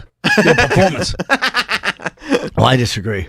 We know you do, Jim, but you're, obviously you have certain loyalties to You're the... saying he's That's, you think I'm just siding with my friends, but I'm not. I like when you said you're part of the family. He's in I would Bob's like to see pocket. I would like to see Jim in a couple of Scorsese movies. I mean, it was obviously my dream back when I did that birthday party. That was Sure. supposed to be the whole goal. But that just goes to Oh, show that's right. another rule of stand-up. You never look ahead to the result. You're supposed Yep. to be in the stand-up That's true. moment. In the moment. And I was like, the whole thing I wrote was about a result to me being part of the Scorsese family. Scorsese wasn't even there, by the way. But the producers Oh, he were wasn't there. at De Niro's. Was he at De Niro's birthday party? Or? No, Oh. he wasn't there. Everybody else was there. Erwin Winkler, all the producers. So you're all the other performing stars. stand-up at De Niro's birthday party thinking Scorsese's going to be there. He's going to see you, a real New York comic, Right. and cast you in a film. Yeah, because, I mean, you see how, they're always around that kind of stuff, around stand-up. Yeah. So I was like, I'm going to show them what it really looks like. Right. And how did Once it go again? You thought, when did I change? Apparently I hadn't changed at all. No. And it went, it was one of the greatest disasters. It was the greatest part of the disaster was I did it that I'm talking about all the time and did that moth thing, the story everybody kind of knew. And then I'm like, you know what? Maybe I'm exaggerating. It was bad, definitely. But I go, it's a bomb. It happens all the time. Maybe it's not that big of an effect, especially De Niro, because he's been 12 years past. He's been around the world 10 times, 10 movies. Then me and this bastard, Norton, are standing outside the cellar when he's trying to research his movie like 2 years ago, 3 years ago. Yeah, 8 years ago. The And comedian? him and his wife are there. And me and Norton are talking to him. We'll have a nice laugh. Nobody notices. He's wearing a hat. We're just the four of us, a couple of showbiz. We're laughing back. And Jim goes, in the middle of this fun conversation with him and his wife, goes, remember the time Colin bombed at your birthday party? And Jim will tell you what their faces did. It wasn't good. It wasn't a smile or a fun remembrance. It was, oh, right, this piece of shit. They turned so dark. Both of them were like, their faces changed for anger. So you're saying they maybe did not remember that Colin was that comedian, and then when you reminded them, they did, and it was very unpleasant. I shook them out of their days that they liked him. Yeah. So you were about to be in the friendship club, possibly. Well, no, but I'm just happy that I didn't remember it like it was worse than it was. It was so bad that we had a fun. Their faces both changed completely. Do you know how long ago that was? That might have been around 2000. That might be close to 10 years ago that happened. That wasn't a couple years ago. That was when they first started talking about the comedian and Jeff was coming in the cellar with him. Right. That's 7 years ago. Did you? Why did you say that with them? I wanted to make sure everybody knew. I thought it'd be funny. I didn't realize it would do that. I wanted to make sure everybody knew. I wanted to make sure everybody knew. You weren't there when that happened, Jim, right? You just had heard the legend of it. Yeah. Yeah. And then he got firsthand confirmation from Robert. I think I asked Robin once too at the cellar because I knew that he had seen you. I think I asked him about what it. He said. Yeah, he was definitely shook by it because it was one of those great bombs where I'm telling you, my clothes were soaked. When did you realize for 20 minutes? My clothes were soaked from sweat. When did you realize this was unreal? Like sometimes you're bombing, you can fix it because you know you're going out on a limb. Well, because you're a comedian's comedian. You're going to pull out every single trick you possibly can. I'm going to pull out I had my papers lined up. I had all these different things lined up to talk about. One bit, one personal story. A lot of different stuff was going on there. Impressions of all the different characters. Just so you could show Mr. Scorsese what you're capable of. No, just so I could show them all, like, here's what you guys are missing with all this New York stuff is the fan. It was almost like a fan's perspective, too. Like, I'm representing all the people that watch your movies obsessively, that love your stuff. Because as a performer, that's what you want at your birthday party is someone telling the fans' point of view on what they don't like. No, not don't like, I'm saying. What was your opening line about Bullwinkle? Oh, well, that was just roast jokes about him. Did he like the roast jokes? No. No. He didn't. So he didn't like the references to Bullwinkle. No, he was a little bit more embarrassed than I was because of his birthday party. Right. And the focus is on him. So he's like, come on, it's okay. Like he yelled a couple of times. Did he? No, yeah, it was so bad. He was pitying me. And the audience was not pitying me. They hated my guts. They did. I ruined the party. Who else was performing at that party? Like, nobody. You were the only entertainment. Yes. Say that in air quotes. Yeah, entertainment. Wow. But at least it was only De Niro and his wife and a couple of producers. It was small? That was like 150 people. Chaz Palminteri was there, Chris Walken, Billy Crystal, Robin Williams, Whoopi Goldberg. All there. Oh, my God. Do you think Billy was happy to see you eat your dick? I know he was. I know he was happy. He loved it. Oh, God. Why did it go so poorly? Well, I've talked about it, but it's like because I did everything a professional comedian would never do. First, the wife goes, even his wife was not in stand-up, knew what to do. She goes, I'll introduce you as a friend. He's like, don't introduce me. Of course not. And then I go up, cold. Nobody knows I'm speaking. I just start talking. And my voice is not exactly soothing, like, hey, everybody. You know what I mean? I'm like De Niro when he played the talk show host. So then I put out my notes. This is all material I've never done before, which you can't do material you've never done before. I mean, I memorized it pretty good, but... So it's like every rookie mistake a comedian could make. To me, the worst is the introduction. That was the final. Yeah, that to me was the one that set it off. If she had walked up, they would have been much nicer if they knew she asked you. Yeah, that didn't help. So you're saying the introduction lends credibility? 100%. It would have been instead of what is this asshole saying? It would have been look. This guy's funny because De Niro's wife said this will be fun to do, and this is her contribution to the party. They would have been much different. But in hindsight, don't you love having stories of these disasters? Yes. You could literally. I mean, you've literally told that story in here before. Yeah. And you could come in here every time and tell the story, and we would be just as entertained by it. Yeah. Well, it's definitely good. I mean, in hindsight, I would prefer if it had been Scorsese had been there, I had killed, And right now, I was talking to you guys about The Irishman. I'm going, Jim, we put you in there, didn't we? And didn't even remember that Jim was in it. I said, Jimmy, you had a little thing in there, you know. And I played like the Irish, whatever. I feel like many of your stories start with those intentions. Yep. Yeah. And those intentions are never, ever, ever, ever met. Well, it's a good lesson in life of karma, isn't it? Yeah. If you start with a hostile intention to bust your friend's balls, you're gonna end up. That's right, and you can't hope for the results. You just can't, got to do it. You get hoisted by your own petard. Especially if you're already thinking of the positive results being something you can use to spite your friends. Just to come on the show and torture them. Of course. You don't even want it for yourself. You just want it to, come make in them and go, feel bad. Yeah. I want to ask Billy Crystal. I don't see him very often. Occasionally, I see him. That's who I really want to ask about. You this. would ask him about it? I would when we had a moment. Yeah. Yeah. I really want to ask him. Do you think he'd remember? I'm sure he will. How can you forget? You don't forget when you're at a birthday party for De Niro anyway. You're saying it was very clear that Robert De Niro and his wife did remember?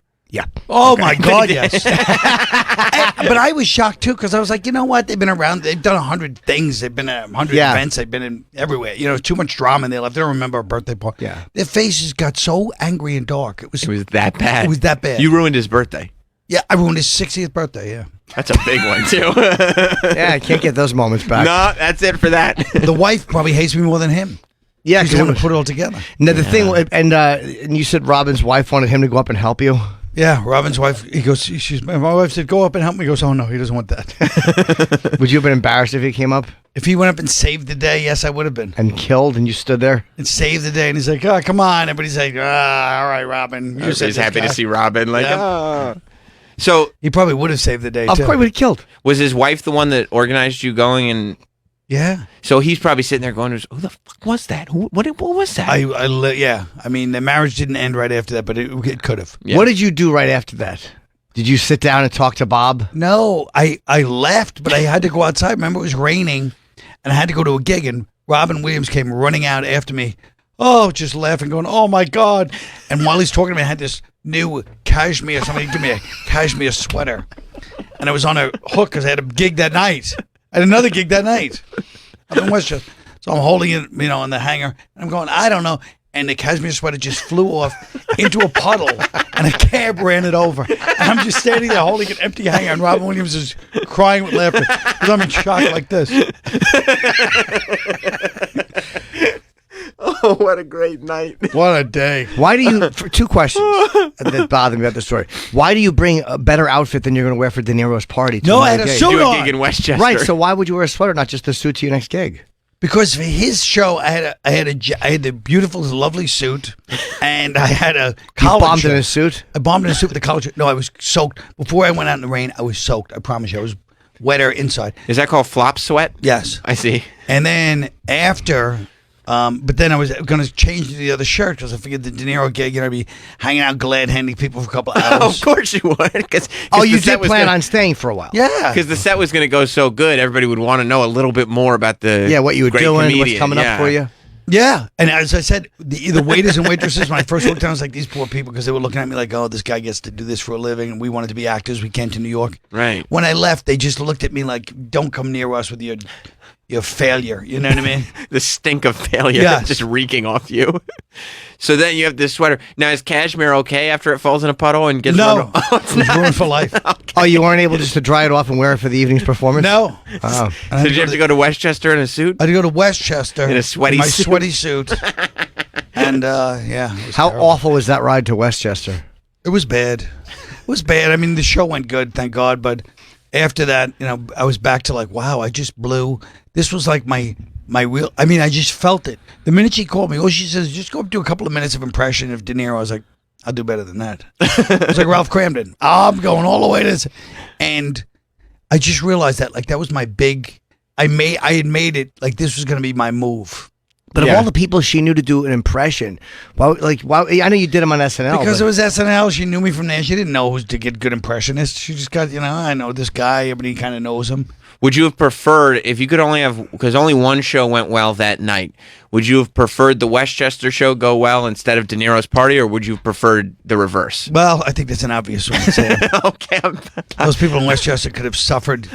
It could have been the most traumatic night of their life. I would have been fine with that. You would have been okay. If I was in with Bob Bob and the family, as Jim calls them. So crushing in Westchester did not remove the entire sting of horribly bombing at De Niro's Well, party. it just killed my last dream. You know what I mean? It was my last dream. Was that one? Was the get in with the family? That was Get it. down in Tribeca, get my projects made. As we all know, that's cost me a lot too. Sure. Yeah. Trying to get my projects made. I mean, it's not like when you say the delusions, but I've had opportunities like the Austin Powers, where I'm like, no, I'm doing my project. Even though you have your project, we have Right. my project here, which was my script, which was this. You still a great story. Instead of realizing that if you did Austin Powers, it might have given you more juice to do Right, yours. exactly. You almost felt like taking the Seth Green was the one who did it, right? Seth Green, yeah. You almost felt like taking the Seth Green role in Austin Powers there would have been less integrity to that because you had your own project that you believed in. I just felt like I was equal. I've had a strange sense of what my own power in the business probably, and and I had this. By the way, I don't know how you guys are fixed financially, but I'll give you the plot for my movie that never got made in the '90s. A group of misfit people that owe money, gambling money to the mob, They're trying to rob sacred bones that are on display at St. Patrick's Cathedral, and it ends up in a giant hostage situation in St. Patrick's Cathedral called Midnight Mass. I like the name. Anybody? That's a good name. I don't mind it. Good name. What about the plot, you idiots? It's a good plot. Interesting plot. Yeah. Could be good. Could be bad. You don't know. Yeah. Could go either way. I would say on that one. Yeah. Austin Powers was really good though. Great movie. Yeah. I Very like funny. They made third three one, of them. Yeah. The first two are like legendary. The third one's not bad too. Did you want to play anybody in Midnight Mass or just write it? And I wanted to direct it. Oh, you wanted to I direct could have been in it too, but I mean, I could have not been They in it. probably would have. Would you be happy if they said you can be in it, but you're just one of the hostages? If I could direct it. No, you can't direct it. You're just one of the Just be a hostages. hostage. Yeah. We'll take your script. We'll let you be a hostage. And I would not have stood for that. I would have pulled a Stallone on that one. No, but they said you get a line. You get to No, go. Like, what I the would hell's pull- going on here? I would have been like, I've done that already. I would have pulled a Stallone on that. Which? Oh, and Rocky. Yeah. Good for you. Stand your ground. So why don't you go and repitch it? They don't. Seth Green wouldn't still be making residuals from Austin Powers now, would he? Yeah, He the doesn't checks, need him. He's had like 10 shows since then. the checks are probably still rolling in. Right, because there's still purchases and everything. yeah. Oh, I still get checks from fucking the original Spider-Man I was in. You do? wow. I mean, they're $1. Right. I get Lucky Louie checks for 50 cents. But Seth Green's role in Austin Powers was bigger much than your bigger, role and in much Spider-Man. higher, Yeah, and a much yeah. bigger box office success. Oh, sure. Yeah. Because and the 3, you got to consider that too. Yeah, the money probably went up each time. Each time went up. Yeah. But again, who knows? Who knows? What could have happened? Right. And Midnight Mass sounds like it's going to be good. Yeah. It's a good idea for a movie. Could still happen. A movie you can always pitch again. Yeah. It's not like going to the same network. There's nothing about Midnight Mass, what you just pitched, that is specific to a time period. You could do that now. I know. Can you imagine if that had come out in 2000? Terrorism, religion, and everything else involved. That wouldn't have been timely. You're right. Well, probably, yeah. Okay, I can see it from that perspective. I do see that there could have been a. But then again, it could have been worse. They could have made it in 2000. It could have been set for release October of 2001, and then all of a sudden 9/11 happens. You're like, well, we can't release this. Right. We can't.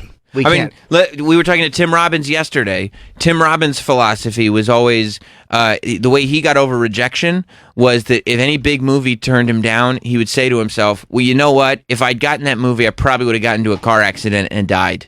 So it's a good thing I didn't get that movie. It's a good point, and he's had a life of rejection. So good for him to be able to bounce back from 25 years of acceptance, adulation. I was just thinking, riches, and fucking being 6'7". And he did get to write and direct Dead Man Walking. Which was awesome. Yeah.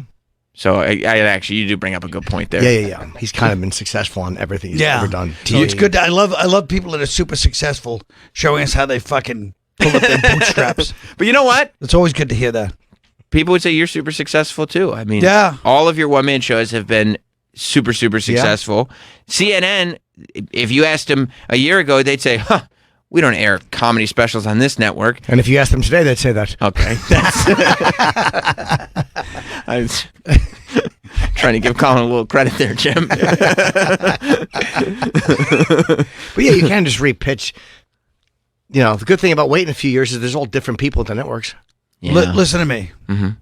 If he said, I let it go the first 2 times. I heard you, yeah. But this non-expert keeps saying, he's literally, first of all, he changed it. Here's how out of the business he is. Okay. He goes, you pitch a movie, and now he's going back to, you pitch to the different people at the networks. Pitch the Are you movie doing at the pitching a network? movie on networks, you Well, I idiot. was also. Shut up. Well, hold on a minute. There's a whole bag of things that haven't been picked up. So, That's true. That's true.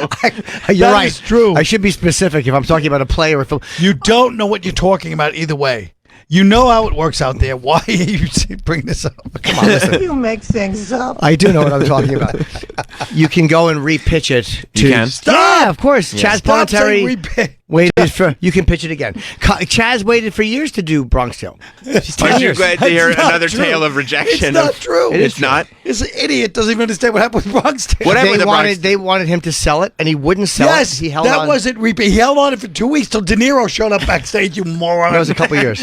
No, it wasn't. It was. It was Chaz- a couple of weeks. I'll bet You're you- a goddamn idiot. How much? I do think it's time to play Louis Beans. Let's make You sure guys that still I'm have rights not to that wrong. one. Louis Beans. Louis, I know I'm right. He was bouncing. He was working on the play. He finally gets to look. You can see by Jim's eyes. He knows he's No, I'm not. I'm beaten. remembering the conversation. He's Chaz beaten. told us. He opened it at a theater on East 90th Street by York Avenue, that theater down by the Murphy Center. And then he's running it. They came in, offered him big money for it. A couple of weeks later, he said no. A couple of weeks later, De Niro's backstage. He comes back and says, I'm offering. And Chaz goes, I play the part. Right, because they Unlike wanted me- De Niro to play Sonny Unlike Black. me, De Niro goes, I play the part. And De Niro goes, yes, you do. Right. In my projects, it's like, I play the part. People go, yeah, get out of here. Fuck you. Rejected. Palminteri rejected several offers for the film's rights, including some as high as $1 million. He was not granted the role of primary screenwriter in Sonny, the gangster. It doesn't say time frame. It does have a time exactly. frame. Thank you. But I remember him. It's a talking matter to of us. weeks. I say it was a You're couple saying it was years. weeks. It was not. All right. The show only ran for a year. Why don't you write a show for the stage that is a narrative that's not so much a one-man show in the traditional sense, but more of a one-man show that is a narrative that can be optioned into a film or a musical or something like that? Because that's always a good idea, is to write something based on the idea of what will be successful. That's not anti-everything we believe in, Sam. Good point. that's kind of your strategy through most of your Yes, it is. gigs. I mean, that's literally your strategy going into the De Niro Do you know what part. you need to do? You need to. Fair enough, sir. Did you pass a little gas? Yes, I did. Okay. Oh, come on. Okay. I think Time and place. I want to talk to You guys Chaz. have matches in here? I want to talk to Chaz too, because like to Chaz is ask going him. to tell you the exact truth. He would tell me what I think he's going to tell me, and if I'm incorrect, I'll be a big man and admit it. Will you I'll eat your call him hat? right now. I have his number. Okay. Hello, Chaz. Hello. Hey, Chaz. Colin, you're showing Who's the this, street. Rich Voss? No. Remember that one? Yes, he was terrible. And you gave me shit about my fucking bagel bag Diet Coke improv. You didn't like my Chaz I impression? certainly didn't. It wasn't that good.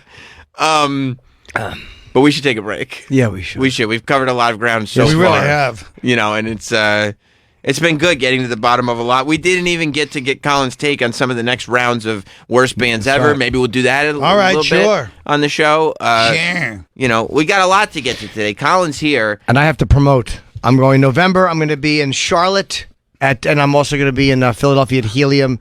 Both dates are on sale on my website, and I have a New York date coming up in December. Oh, are you going to be repitching to those fucking studios there, you expert? I say never give up. it. Right. Yeah. Right. Well, you're the little engine that could. That's what Hollywood calls Pitch you. again. Yeah. I'm going to pitch that show idea again in a different form. Speaking of shows, you can watch Red State, Blue State right now on Netflix.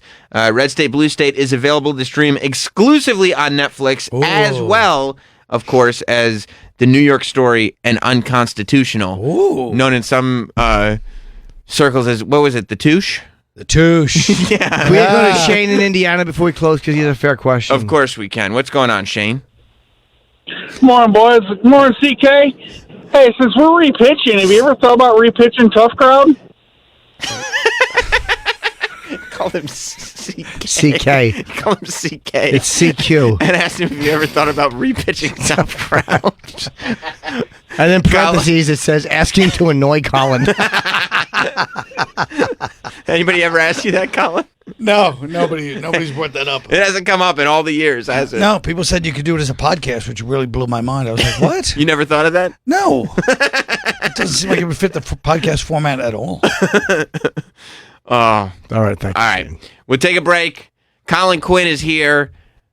He's a legend. We'll be right back. Stay tuned. We'll be back with more Jim Norton and Sam Roberts. It's time for the sounds of fright. SiriusXM's annual Halloween channel, Scream, is happening now. For your tricks, your treats, and all the horror you can imagine. It's your soundtrack for Halloween. SiriusXM Scream. On now on the SiriusXM app and online, channel 708. They say baseball isn't like it used to be. They're right. It's faster, younger, harder.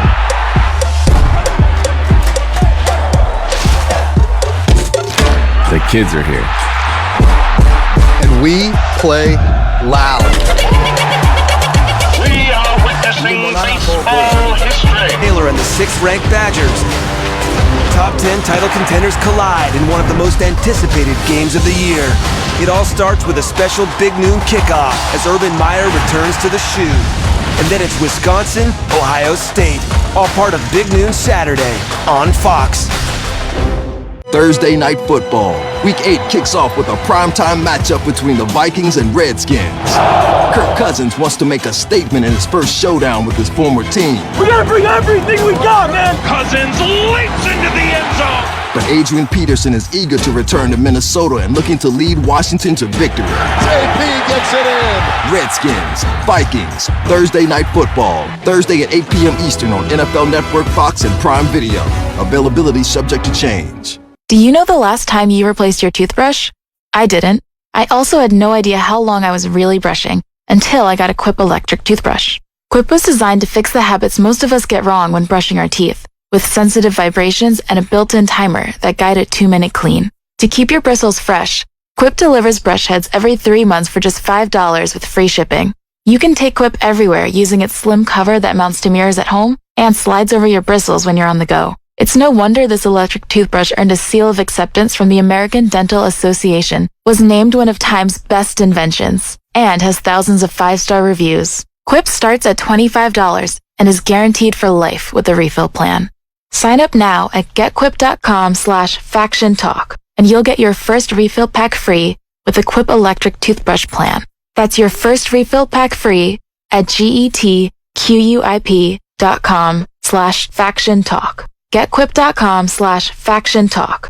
Hi, this is Danny Christner, Chief Operating Officer at John Christner Trucking. For the last 80 years, the trucking industry has used paper logs to track hours of service. But that all changed with the passing of the ELD mandate. Here at JCT, we've been on e-logs since 2012, so we've mastered operating in this new environment and can help you maintain productivity and maximize profitability while staying compliant. Consider partnering with John Christner Trucking and call us today at 866-386-1860 or visit us online at johnkristner.com.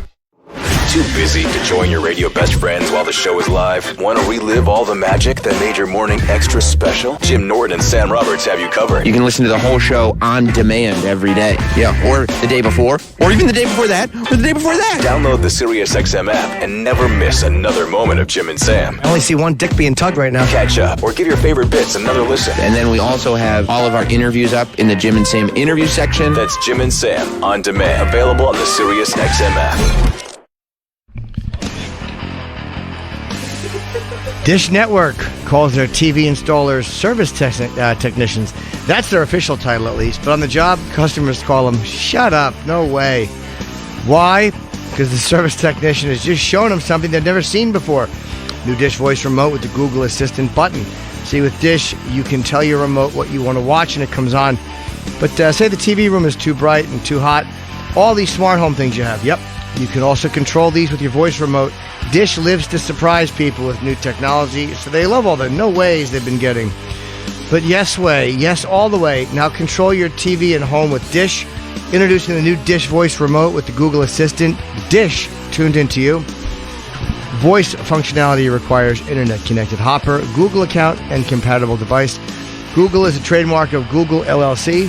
To learn more, dial 1-844-CALL-DISH, visit dish.com, or find a local retailer near you. You should take elocution lessons. That was one of the worst reads I've ever heard of anything. Sirius XM, Channel 103. Faction Talk. One of the best aspects of Butcher Box is the convenience. A box of 100% grass-fed beef, free-range organic chicken, heritage breed pork, and more shipped free right to your door. It doesn't get any easier. With Thanksgiving right around the corner, things can get stressful if you're hosting. Butcher Box can help. New customers can get a free turkey in their first box. That's right. Butcher Box is making the experience of cooking a Thanksgiving meal better. Get your turkey delivered to your door instead of dealing with long lines and crowded aisles at the grocery store. And like their beef, chicken, salmon, pork, and scallops, you know the turkey you'll be serving from Butcher Box was humanely raised the way it was meant to be, with no added hormones or antibiotics ever.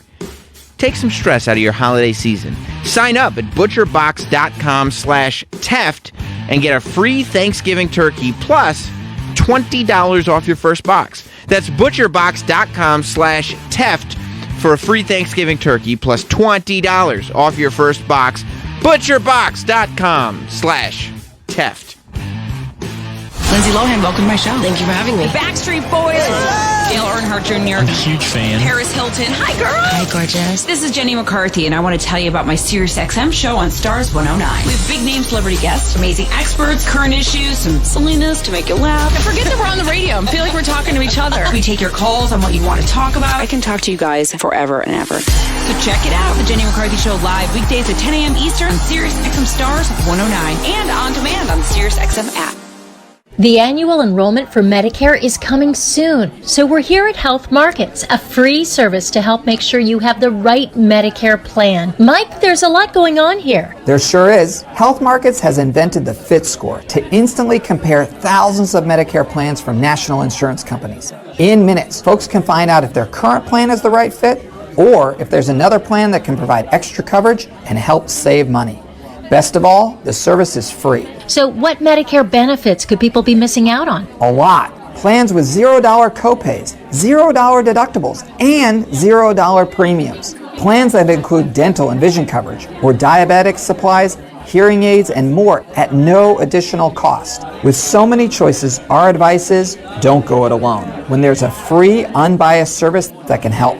Go to healthmarkets.com for details or call 800-684-9932. That's 800-684-9932. 800-684-9932. The Center for Disease Control says sitting is the new smoking. That's ridiculous. How can you quit sitting? You can't, but you can do it better.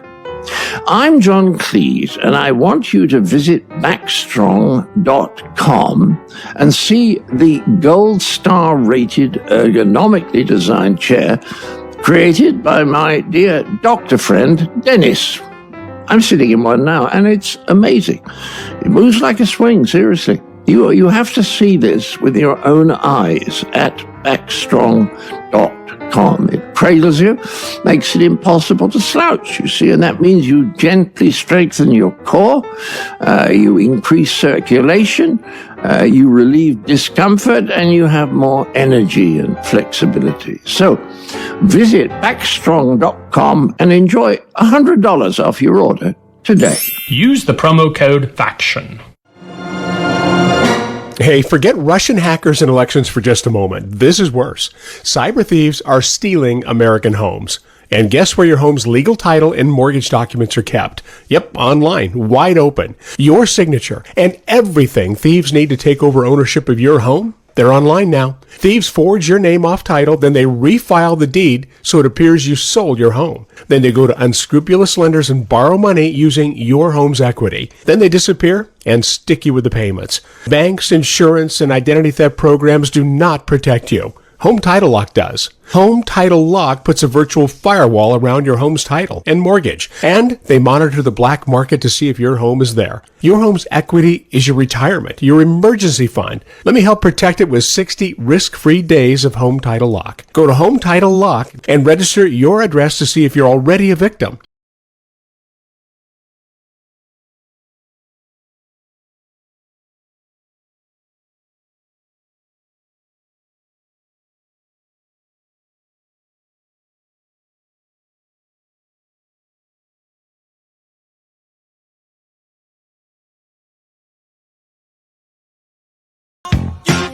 Why is this on the screen? When you're looking up beverages?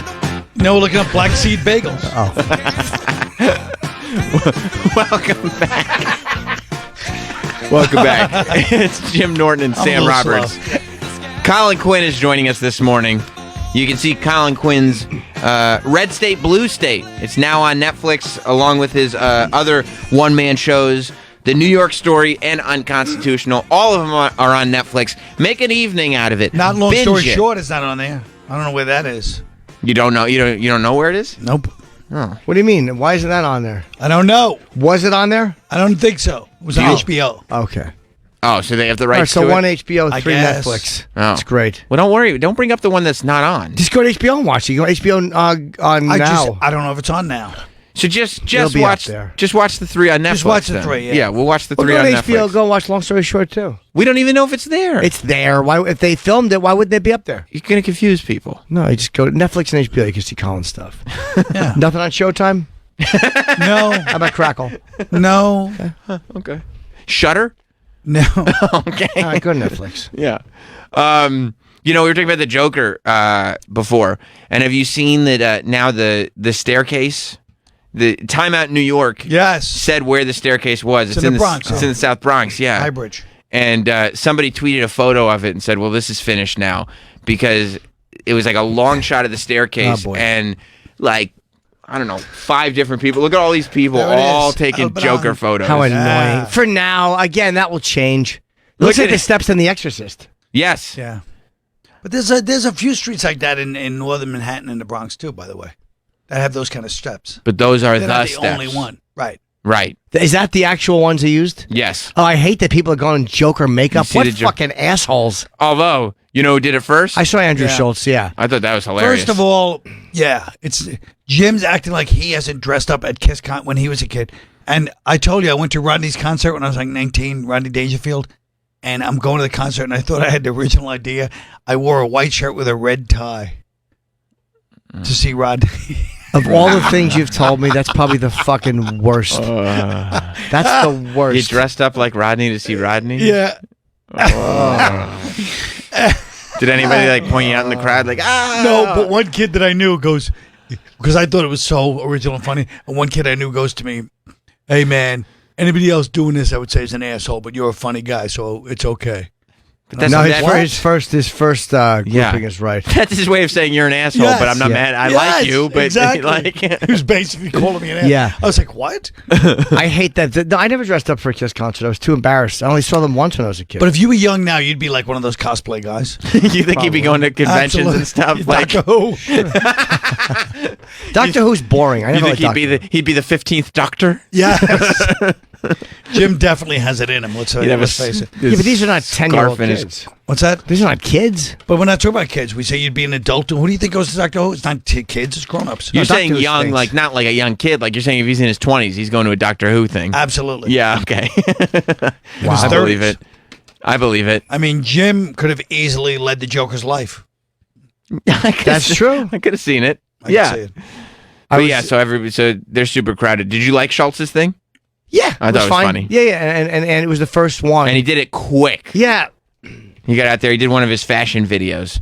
He He was did? plugging his merch. Yeah, and he's getting chased down the stairs. Yeah, Andrew's really good on. I mean, this is what he does. This is his Very business. funny. Instagram. He's really good, but he's been doing this.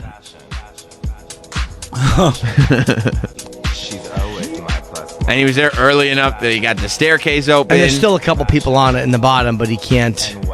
And he got to do his dancing. And he could dance. He did the whole He whole does this to Joker the song in a dance. bunch of different scenarios.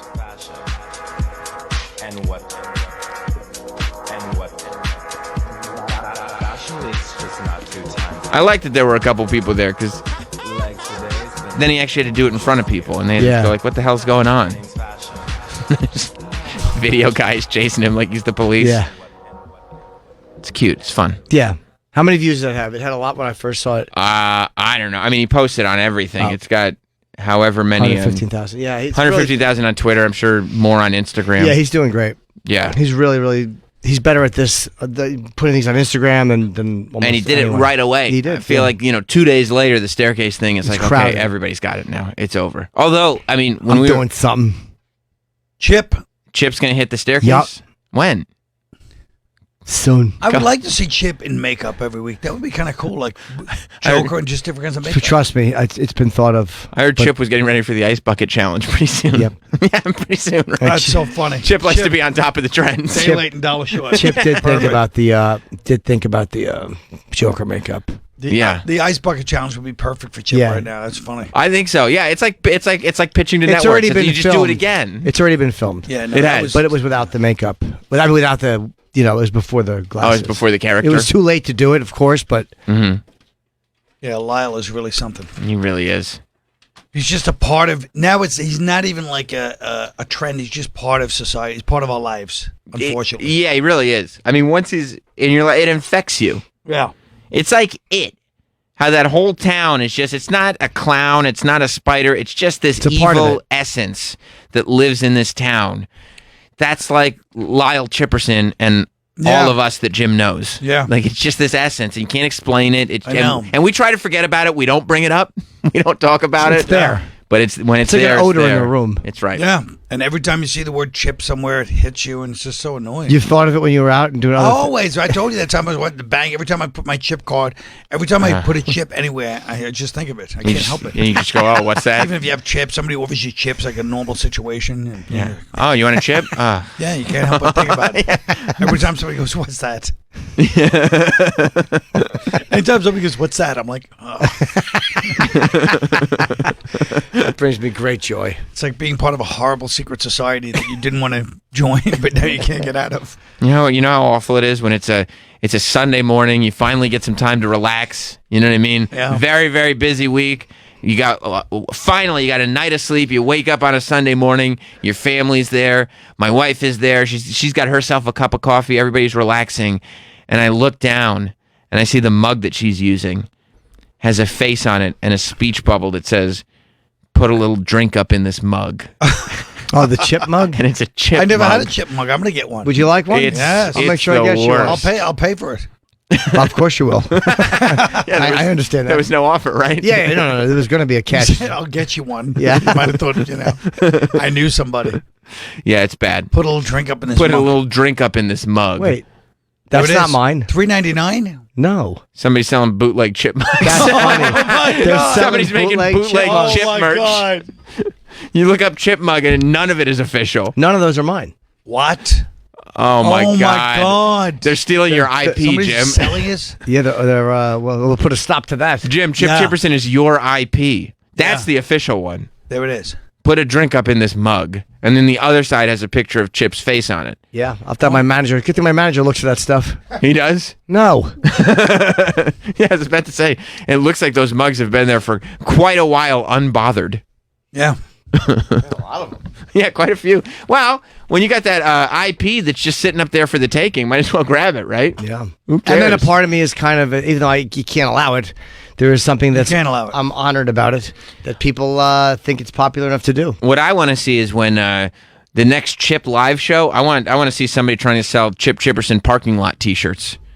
You know those bootleg $5 T-shirts that Yeah. you get in. I want to see somebody make some bootleg Chip shirts that they're selling outside the venue. Well, that was really an unhelpful idea to come up with. Go to Somebody's going to do it now. merchpump.com is where you get the official Chip mugs, and we're working on a new design. Oh, It's that's very, it. very exciting. You got to be ahead of the game with these, Yeah, these knockoff people. that's right. Yeah. New design, breakthrough. So they made the announcement yesterday that the Patrice documentary, at long last, is coming to fruition. Yep. All Things Comedy and Comedy Central, I guess, are partnering up to make the quintessential Patrice O'Neill doc. Yep. Yeah, I know. I was in a group text in which Colin was rather crass with one of our our friends. No, I can't. Colin was very rude to one of our friends. I can't believe that. Yeah. Who was? Can I ask who the friend was? Sure. Who? Bill Burr. What did you say to Bill? Let me see here. I'll give you the exact quote. Okay. It was I thought you'd be celebrating the accomplishments of your friend Bill Burr, his company, All Things Comedy, and they're able to accomplish this great feat. All the friends and fans of Patrice O'Neill are going to get to celebrate his life. Bill sent us a group text. I don't think this is bad to read. There's nothing bad about it. It just says that there's the guy's directing a Patrice documentary. There's about 8 of us on this. It's great. And it said for a piece he wants to shoot, all blah, blah, blah. And it just said this is a legit doc. I'd like to thank all of you in advance, blah, blah, blah. So he said he gave it. And then Colin responded, is it a legit doc, Bill? You're acting like you're a documentary expert because you watched the first 3 seasons of 30 for 30, jackass.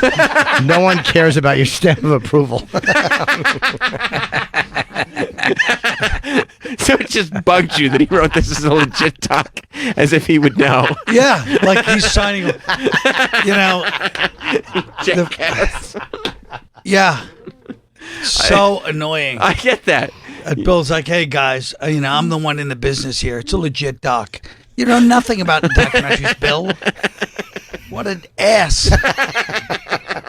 He literally thought he was talking to his fans for a second. Like, hey, guys, this is legit. Yeah, like he's sending a message out to Patreon supporters, right? Exactly. Hey, you're right. I'm sorry. All Things Comedy and, Comedy Central. Hey, you're right. I'm sure it's, yeah. Did he reply to the rudeness? Was he taken aback by it? No, or did he put it? No, he actually responded. He did respond. He wrote, hold on. Let me make sure I don't misrepresent anybody here. The first 3 seasons. It said here, it got the thing, Bill Burr, and then his thing was disliked. I agree with Colin, because somebody agreed with Colin. So yeah, he did not disliked it. Yeah. Good. Yeah, because Keith agreed with Colin. Keith Robinson agreed with me. I don't think Bill really accomplishes something, and I don't think he thought he was going to be berated by his friends. Well, you want to be the keeper of the fucking flame on the Patrice thing. You're going to take a shot once in a while. You know what? No good deed goes unpunished. That's Do you understand that? Yeah. Also, the fact is, in the original, he didn't read the whole thing, but the original text even annoyed me because it's like, the documentary in the legit doc, they want to have a thing where you guys sit together and tell Patrice stories. And That's I was great. Yeah, I know it's really groundbreaking.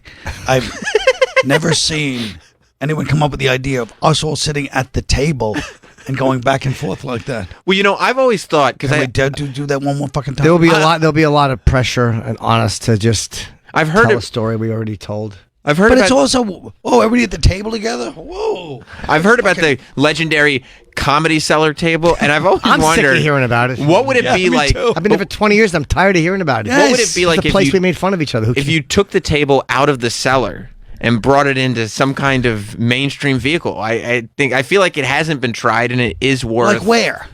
Oh, you mean Tough Crowd? Oh, Jesus. I keep trying to explain to everybody, the cellar table is not what Tough Crowd was. It was based on, every time I go downstairs to the bathroom and I watch one of these guys on stage killing during a time when political correctness was just becoming a thing. Mm-hmm. And I was like, why is the crowd laughing at all this supposedly offensive material? And that's what the original idea was, that cellar was part of that. I mean, the table was part of that, but it was also watching people do material that was supposedly in the most multicultural audiences, which is what the cellar was. Yeah, it is. And I was watching it and going, oh, so everyone's laughing at this. I guess it's not horrifying and traumatizing. This was 2002. Do you ever wish that you had just made fun of each other at a different location so you wouldn't have to hear about that goddamn table all the time? No. I mean, the table was a real thing. Mm-hmm. And, but I just, I mean, it was, obviously it gets overdone sometimes. Yeah, it was a place for ribbing. Gentle ribbing. It got brutal. I'll say one thing. It wasn't just all hype. There was you would walk away from there sometimes and just have to shake your whole body out from the beatings that you were given and gotten. Everybody got beatings. So there wasn't anybody that was like, okay, they don't get it. Ugly. Yeah. I mean, Everybody got it. Nick, everybody took a beating. And there were literally, there were people who didn't want to come. But it was, at the time, it was just what it was. It wasn't, you weren't trying to do anything. It was just the way we were there. Everyone was there until 2 o'clock in the morning. It wasn't like, hey, we're going to sit at the table. Yeah. We're going to initiate you. Wasn't that horseshit? No. Right. So if somebody got shitty and they were clearly like not having a good time being in the barrel, would you let them off the hook, or would it get ugly? They would leave. They would leave. They would just walk out. Well, a lot of people just wouldn't bother sitting there. We wouldn't bother sitting. If you were in if somebody brought in like a person that would try to be, impressed, a girl or a anybody, date, they would try to stay as far away from the cellar. The worst is when you would walk in with a girl, which happened many times. And one time I was there with an older lady. Oh, really? I was there with an older lady. And I just hear laughter coming from the corner. And I'm just trying to keep her talking. Right. I'm sitting like on the other side of the fucking... And you're trying to no-sell it because you don't want her to pick up on the fact that you know that they're laughing at you. I knew what they were laughing at. I knew what they were laughing at. I knew somebody had a couple of good ones. Yeah. It was just one of those, it was like a natural energy where somebody hit and then somebody else would say something. It was just like, oh my God, it's perfect. I mean, there's nothing funnier than watching somebody get made fun of. It's just the best thing in the world. Stack on each other, yeah. And the fact that nobody was off limits is what made it funny. It was like, and it would turn. Well, just like Tough Crowd. My favorite things of Tough Crowd is you're talking politics, and then suddenly everyone just turns on somebody, and everybody would just start attacking that one person. And then halfway through, they'd get a brutal beating, and then suddenly it would flow to somebody else who went too far. And you're like, what about you? And it's just to laugh. Like, we're talking about some political thing, and now it's turned into this. And then, the one person would just sit there and go, oh, no, how did this turn on me? Yeah, and you would just sit there and take it because there's no choice. Right. And you always knew when it was going, when everybody was making fun of each other, and then you always knew when you said something and it just bombed, you're like, oh, I know what just happened. Right. Yeah. I'm next. Yeah. And I used to hate, sometimes I'd be hosting, and I'd be looking and I'd just see a glint in somebody's eyes, Jim or Patrice, and I knew they just noticed something about me that was about to get killed. Some manner of speech or something I was trying to put across with a certain attitude. Would you generally know what it was? Like, you'd know in your head, I'd see the glint in their eye, and I was like, oh, God, this is going to get bad. And then I'd be like, oh, somebody else is speaking. And then you could see them just waiting, but looking at me like not even listening to the person. Because they're going to get in on me and then just kill. And then everybody goes, yeah. And then they all start turning on you. It is the worst when it's true. Yeah, it's all true. That was so funny. Right. Because what are you going to do? Yeah, it was like, no, that's not what oh, really? Shut up. Yeah, that's what was so funny about the show. It's like, it was so brutally honest that it was like, God, you know what I mean? It was just, no other show would ever do that where just everybody's where the host is attacked? No. Everybody, the host, and everybody just killed. Yeah. We all got killed. Yeah. Yeah, I was watching something recently. It was one episode. It was me and Lenny Clark, and across was Kevin and Patrice. It was such a weird grouping of... Right. Like, it would be like you're making this salient point, and then you get made fun of for mumbling or something. And you're like, absolutely. Well, we're trying to do a TV show. But also, when you make a salient point, if you try too hard to be salient, then they kill you for that. Like, if anyone tried to be sincere, just get killed. Right. And we were the earliest ones against Clapter, by the way. Yeah. Remember, I said no applause, and then I wouldn't even let them applaud when I came out because it wasn't a hard sell.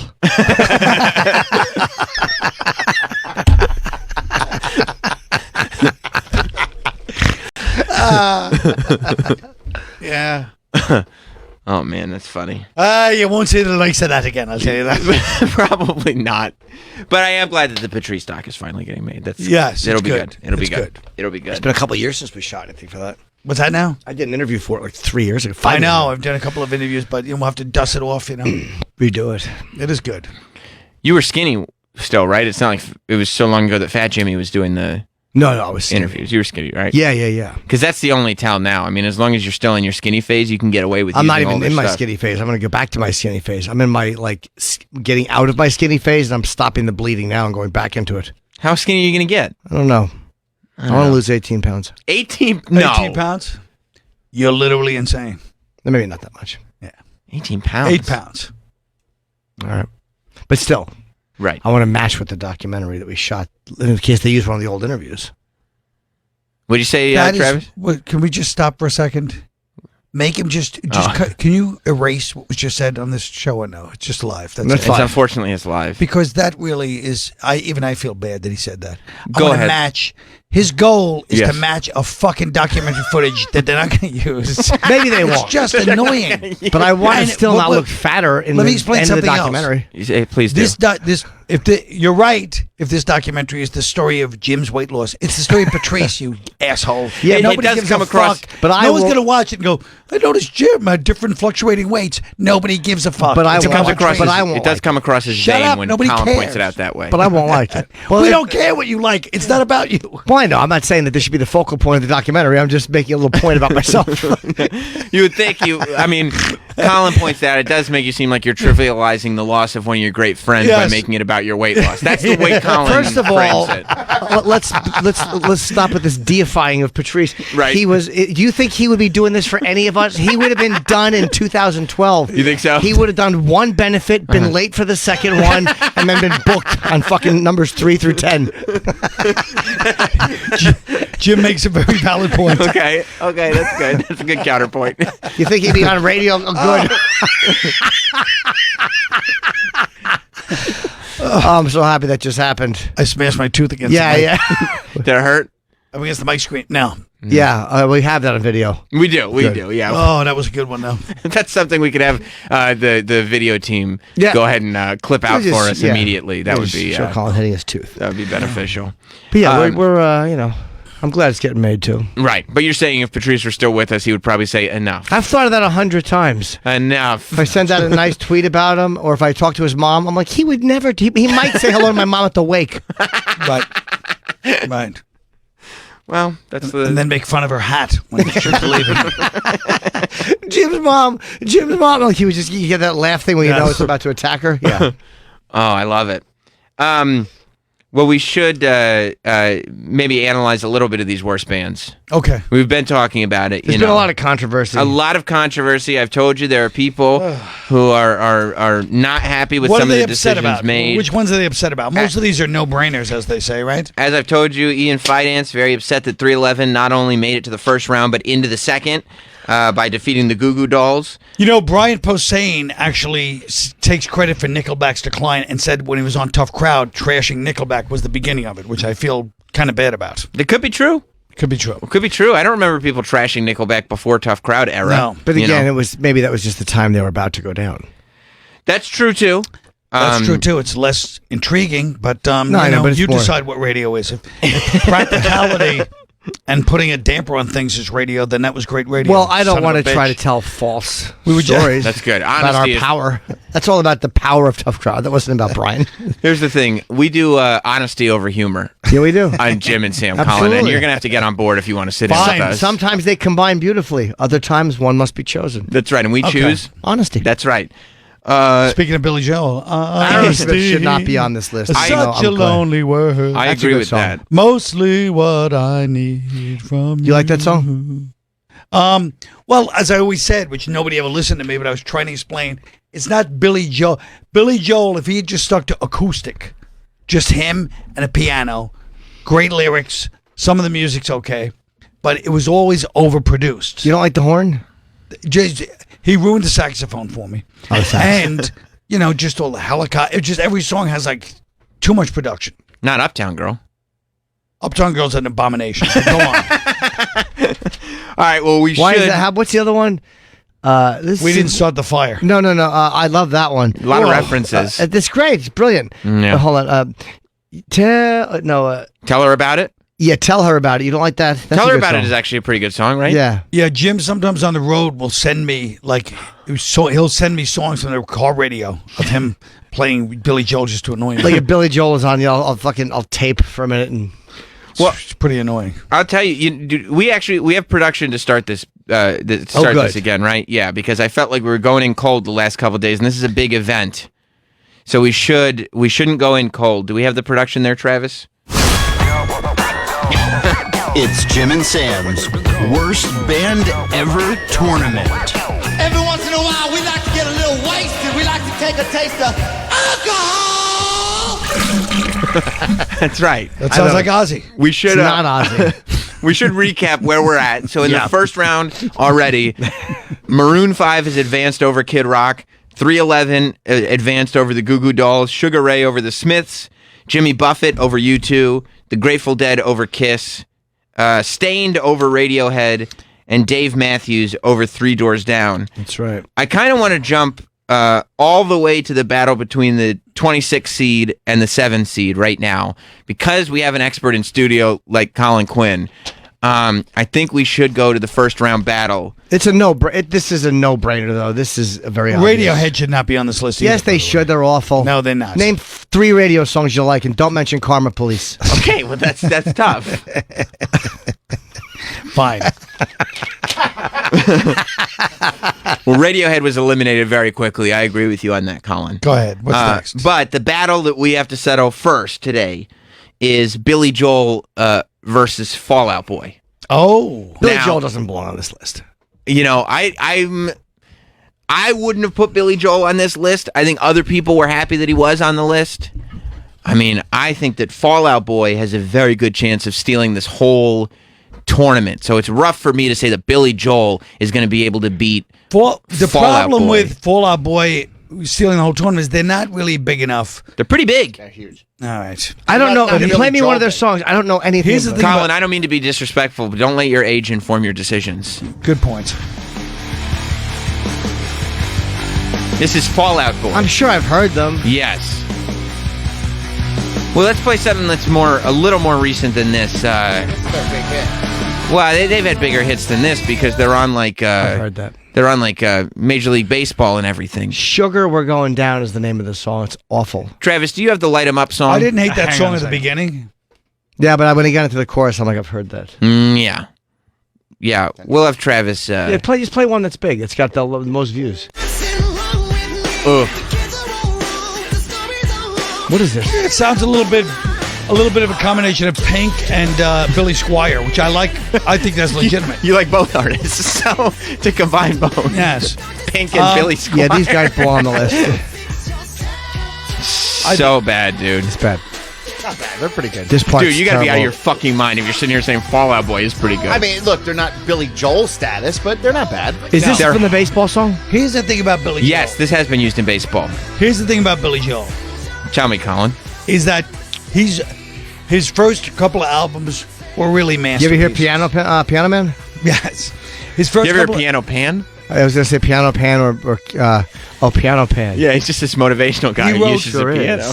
He wrote 3 Now you got to take this into with all these bands. If you can write 3 albums like Scenes from Italian Restaurant and Glass Houses, all these masterpiece albums, and then write all that chirpy horse shit, you almost have to pay the price for having the talent and then letting it go. So wait, do you like in Glass Houses when it starts with can you play Glass House, the first song? I Met You May Be Right. Do you like that song? No. I think you said you like it. You like Glass Houses. You just called it in one of the. But there's some good songs on there. Play the beginning of You May Be Don't Right. ask You May me Be why Right it's is a good. very famous song. No, it's terrible. Don't play it, please. Well, we should Play hear it. Don't ask me why. No, start from the beginning. Is that the beginning? This is the beginning, yep. Oh, you missed the glass breaking. Oh, because it's a glass house? You don't like the sound. This is a great song. Was it Glass House? No, this is You May Be Right. I know, Oh, but that's Glass all- House, yeah. Is that why the glass breaks? Huh? It's a little doo-woppy. This is pretty good. It is, but it's also like, 79 or 1982 or something? Yeah. It's 40 years old. Yeah. In those days, there was no... I mean, it was still... but this was a big song. I went to a girl's birthday party in 6th grade. She got like 3 or 4 copies of this record. Like, that was the record Why'd of the she have year. that many copies? Because everyone gave it to her as a gift. Oh, I see what you're saying. How much do you love to see Jim dancing to this song at that party? I did enjoy it, yeah. All right, My fine. crease So iron. Fall Out Boy, whatever you guys want to do. What's next? How is that the big one? Well, we have to vote. Wait, that's not that bad. You're a Billy Joel aficionado, so I'm not going to do... I want to do the Billy Joel battle It's still with rock you and here. roll to me. How about that's a great song? You like that one? That's a good one, too. Troy, I don't really value your opinion in this because you literally like every band. Yeah, you do. Like all bands you just like. I mean, how are you going to say Billy Joel's not good? He is. He's good, but he also kind of sucks too. No, he doesn't. He is good. He just goes back and forth a lot. Right. You know what I mean? Like, he's got some masterpieces, but then he's got... I was almost voting for him as the most talented, but who throws it away with these chirpy horseshit songs like this one. However, We Didn't Start the Fire, I disagree with you. I Haven't think you it's a ever great heard- song. You love We God Didn't Start the damn Fire. it. I love it. It's Because of all brilliant. the references. Brilliantly written. Yes. The writing First of is all, great. I'd like to quote, since we brought up Chaz before. Yes. There's nothing sadder than wasted talent. And that's Billy Joel. Look, here's the thing with Billy Joel. Does the stuff that sucks outweigh the stuff that's good? That's the point. question. Downeaster Alexa's a great song. That's the point. But you really like We Didn't Start the Fire. I love it. I think Well, the it's fact brilliant. that he loves it he should be excluded from voting I mean, this is on incredible. any music. Wait, I want him excluded. You should kick him out of this. He Troy's shouldn't be not allowed to allowed. vote. No, he's As not long as allowed. No, not- not Troy. Oh. Jim for liking We Didn't Start the Fire. I love it. I don't like it. I we love should it. play We Didn't Start the Fire. We keep talking about I it. know. No, let's Wow, not. this song is so good too. You like all songs, Troy. I like good songs. Every song you like. Troy's a musician too, isn't he? Yeah, he's worried that Yes. somebody's going to want to collaborate It's the with third him. one down. Troy's in See? the pocket of the music industry. Yeah. The RIAA has Troy in its Yes. pocket. Troy's like Morris Levy in 1971. I mean, this is the tail end. Now, would you say, I like this. Jim, this is brilliant writing when he's not actually saying anything about anyone that he mentions? But he's listing decades. He's showing you the evolution of the country over and how bad things have gotten. It's brilliant. He's just like, here I are- think he's literally just trying to give me a stroke right now. Do you think he's trolling you, Colin? No, Yes, I I'm do. not. Because he's trolling not actually me. saying anything about anybody. It He's just doesn't- making references. But he's summing up what the country is when he's talking about Bernie.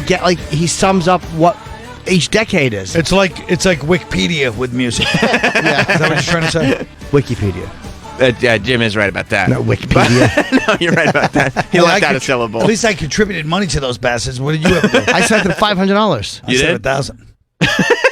No, I didn't. I didn't either. Chiselers. Neither did Colin. Yeah, I did. How much did you send them? you 1,000. sap? You sent Wikipedia $1,000? Yes. I don't believe you. I utilize them often. There you go. That's nice. This is great. You like this, Colin? Do you like My Life? Are you more of an Uptown Girl or a Backstreet guy, Colin? Now, I tell you that what album is this? You know what's the best Billy Joel song? What? Moving Out. It's a great song. You love that one. But no, I like Scenes from an Italian Restaurant is the best. Right. Piano Man, Captain Jack. It's okay. Captain Jack's overrated. Captain Jack is great. You It's just don't like okay. because it brings up your painful, your teenage years. He covered it all. Sit home and you masturbate. That's the line I hate. And you sit down and you masturbate. What the hell? Because Sounds it- like Katharine Hepburn. It probably hit too close to home when he wrote that. No, this is okay. I don't dislike it. It's not great. No, he wrote some masterpieces. Let's face it. All right, find it out. So, as somebody that appreciates the masterpieces Yes. and also points out the abominations, Yes. where does the scale end up? Well, I mean, I got to end up. I mean, I guess he's done enough good that I can't vote. I can't put him. I'll have to send Fall Out Boy to the next round. I would you say guys that's have true. me sentimental about Billy Joel now because he did Good. write some great shit. He I did. think Fall Out Boy. Downeaster Alexa, great song. Fall Out Boy's clearly got to move on in the next round. Of course. Yeah. Nothing better than Jim bringing up Down to These to Alexa twice and no one playing it. No, That was annoying. no one is going to play it and no one's going to mention it. But I'm just going to. I've going heard you to, mention it many times. I know. I'm pining for that song. I want to hit play. Come on, this is great. I do not like this song. Really? No, I do not like this at all. Wow, It's I love this. It's got a real very 80s very picture. 80s. Yeah. It's okay. This is like a Michael Mann soundtrack at the end scene. Right, like You know, Yeah, but you don't William care because Peterson's walking through. you're an elitist. You don't care about the fisherman. I happen to care about the fisherman. like if you The told fishermen me hated Billy Joel. They wanted to kill him. You don't even know the goddamn story. I'm talking about how he feels, not their spoiled reaction. if you told me that song was actually written for Toto and not Billy Joel, I'd believe you. Charles in New York has a valid point. What's going on, Charles?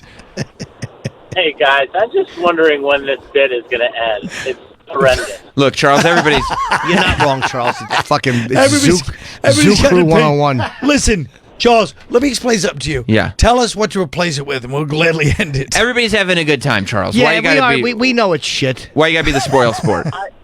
I don't know what to replace it with, but just anything. Maybe Jim farting, something. It's Oh, trust me, we're I'd full be on glad that to replace it too. with that. But those things can go hand in hand. They're not mutually exclusive. Oh, I think that's right. We can enjoy both. Thank you for your input, Charles. All right, I don't disagree. I like the fact that he wasn't just doing it for a bit. As he's hanging up, he goes, "Oh my God, please." Is this bit not popular among the No, fans? but we No, know it's we very know it's popular. a fucking Zoo Crew silly thing, but it's Well, still- anything with any format. yeah. Yes, it's considered Zoo is Zoo Crew. Yeah. We're- But I it's- mean, worst or best anything you can't. But it's still fun to do. Of course, it's fun to do, and everybody's got an opinion about You know, it. I think a lot of people listening are just they get caught up in the contagious Stop fun. taking your glasses off when you talk. That's fucking irritating. Why?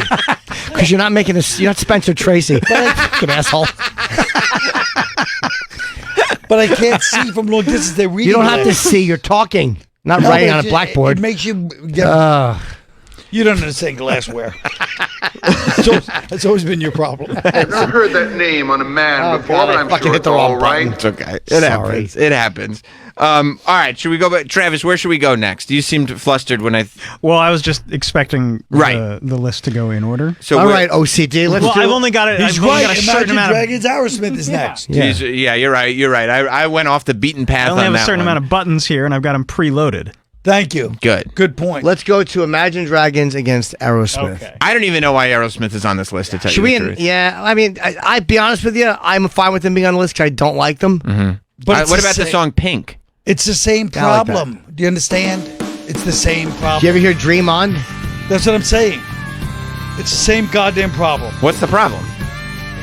That And we're just trying to name the worst band ever. no, but I'm saying that they had these masterpieces in the 70s. You can't deny Aerosmith. Right, but They were amazing. The question comes up, can somebody do enough damage to outweigh their masterpieces? That's a good point. And what masterpieces did they have? They had Dream On, Pink? which was great. Last Child? You ever hear Last Child? It's fucking Play that. great. You don't like this, Jim? I fucking hate it. No, I like the fucking Train Kept Here the it Rollin' is. cover. There you go. Last Child.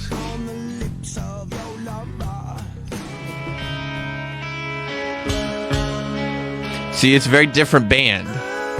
Wait till you hear the beginning. Just listen to. You know Is this what I'm saying? ABBA? Give it a second.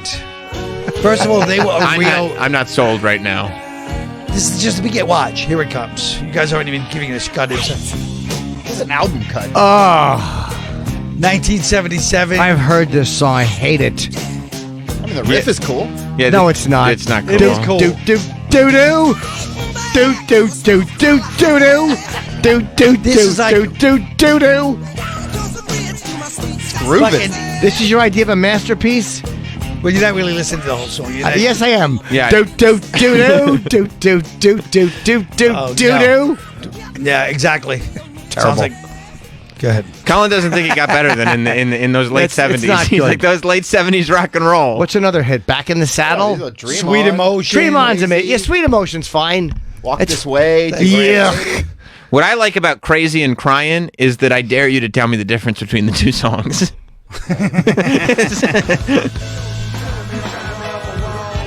You playing them both? Oh, Could be. I thought. I honestly I couldn't They tell sync up. if it was the same song, if it was two different songs. Like, all I know is he put his daughter as the Daughters. his daughter as the Yeah. But they're sexual point of bums. desire. These guys are bums. You think Aerosmith is bums? No, Aerosmith is good. Aerosmith is. Aerosmith has chops. They just, like you said, the 80s killed. I mean, you can't, even Bowie in the 80s was terrible. Bowie is a master. Labyrinth was great. What's that? Labyrinth. That's a movie. Yeah, but still, he did the soundtrack for it. But I'm just saying That's that a all the film. songs like, China Doll and Dance. I mean, Bowie's the greatest. And the 80s fucked a lot of people up. So maybe we shouldn't be judging people as hard. Well, yeah, you have to because it's a part of their catalog. It is a part of the catalog. It People is. make choices. You know. Ozzy's stuff in the 80s was amazing. Fucking not true. Blizzard That's of not Oz, true. fucking Diary of a Madman, were all That's from the not 80s. true. Bark at the Moon's What from about the the 80s. stuff he did with Lita Ford? no. One song. I Well- mean, he did fucking Ultimate Sin No. was from the 80s. Black Sabbath and Ozzy in the 80s are two completely different things. Yes, Black Sabbath had Dio in the 80s and fucking Ian Gillian. Yeah. Not to go too far back, but Billy in Florida brings up an astute point.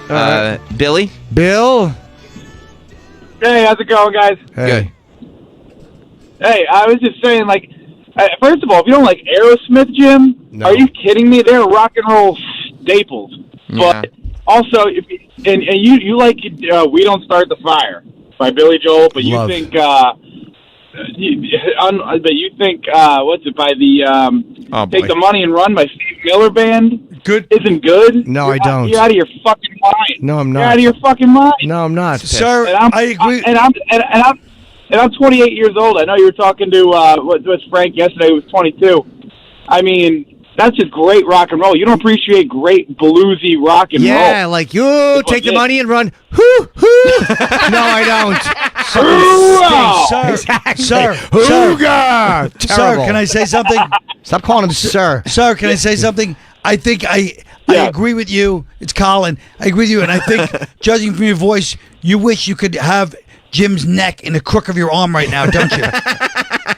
I think the fact that he doesn't appreciate bluesy rock and roll makes me want to just. I mean, it I blows love my fucking mind. Sabbath. It blows Sabbath my mind. comes from the blues. What are you talking about? I just don't like that. Hoo hoo. Sabbath is good. But how about the Toys in the Attic album by fucking Aerosmith? Thank that you. album is insane. What's on that There's album? I so like. many great songs. I like. Here's what I like. Adam's Apple. Adam's Apple. Put it on. Well, I Toys in the like that Attic. if a woman sings it. Yeah. Put on Toys in the Attic. Stop screaming. I like Dream On, and I love the Train Kept a Rollin' cover that they do. Sweet Emotion. Sweet Emotion's fine. Yeah, Sweet Emotion's fine. Let me hear Adam's Apple. Let's hear the one this guy's fucking Looks Like a crowing Lady. for. I love that one. I didn't like that song. Thank you. I mean, Thank you, they're, Billy. they're Billy. classics. Definitely. Well, leave him on. You got it. Hold on, Billy. All right. Oh yeah. It's bad. Average. Honestly, It's kind of a T-Rex type thing. It's good. If you told me this was a Kiss song, I would believe you. I was It doesn't just sound thinking- any different than Kiss. I was literally just thinking this sounds like Kiss in Yeah. 1974. Totally. So it's fine. I don't love it. It does sound like the slower guitar there. Yeah. Thank you, can ban Billy. one. Thank you, Billy. You got it. You got They it. have a weird thing with Uncle Sally, Adam's Apple, Dude Looks Like a Lady. They got some stuff going on. They really do. There's a whole bunch of cross-gender stuff. Yeah. So clearly, I mean, I don't even know if we need to play Imagine Dragons. Clearly, Imagine Dragons is worse than Aerosmith, Yeah. right? I mean, Yeah. is there any sort of... I just don't like, everybody always picks on those Mormon bands like them and the other one, from you. Are they Mormons, Imagine I Dragons? didn't know they were Mormons. Yeah. I didn't either. I don't It's not care like about a- their religion. No, but you know what I mean. It's low hanging fruit, but go on. Right. But you have to do it. But they're not good. Yeah. I A just wanted billion to, plays I on wanted to make Spotify, my though. stand. I don't care about their... Oh, he's right, though. They are popular. I mean, they're legit. A billion plays. So, yeah, they belong on this list. They're popular Terrible. enough. They're not good, but still, that's pretty impressive. I don't care about their very plays. impressive. We're not counting like... See, if you want to know who's got the most plays, we don't need to set up a tournament. We could just have Spotify rank songs in he makes a good order of point. plays. Like He makes that's a good not. point. There's really no conversation to have there. Troy really measures quality by success. I like of course. I'm a numbers guy. Of course, well now you are. Well, don't we all, though? We all measure it by numbers. So Troy's not crazy. I mean, how we do it No. compared to other shows. We can measure Oh. if something Philosophical, Jim. sucks But that's or not. That's true. This is Jim at the corporate meeting with the bosses. Hey, we all measure it by success. Well, we do if we're honest. I mean, let's be honest. We are. I mean, we are not communists. Troy started measuring everything in terms of numbers when he realized 20% is not typical for a manager. Yeah, and I do handle my booking and all the other stuff. I hope so. Yeah. I should hope so. All right, 20% is that was the manager in like the 1980s, Right. And then people go, "This is a ripoff," and it changed. right. Well, didn't Not change to for Troy. everybody. Not for I pay everybody. 10%. Yeah. 10%. Yeah. 10%. My All right. manager's What's great. next? Yeah. Okay, this is a little bit of more of a debate. And it is low-hanging fruit by your definition. It's Nickelback and Limp Bizkit. Oh. That's quite a battle. Okay, I mean, maybe it's not as much of a battle as I thought it was. Do you like this? I see you giving it a chance. I just don't like that Nickelback. It became like everybody. Once everyone jumps on the bandwagon, it bugs you. You know what I Find mean? me another song So besides suddenly this one. everybody doing a college and in 2000 was like Nickelback, and the crowd's like, ah. It's the safe thing to make fun of. Right. Yeah.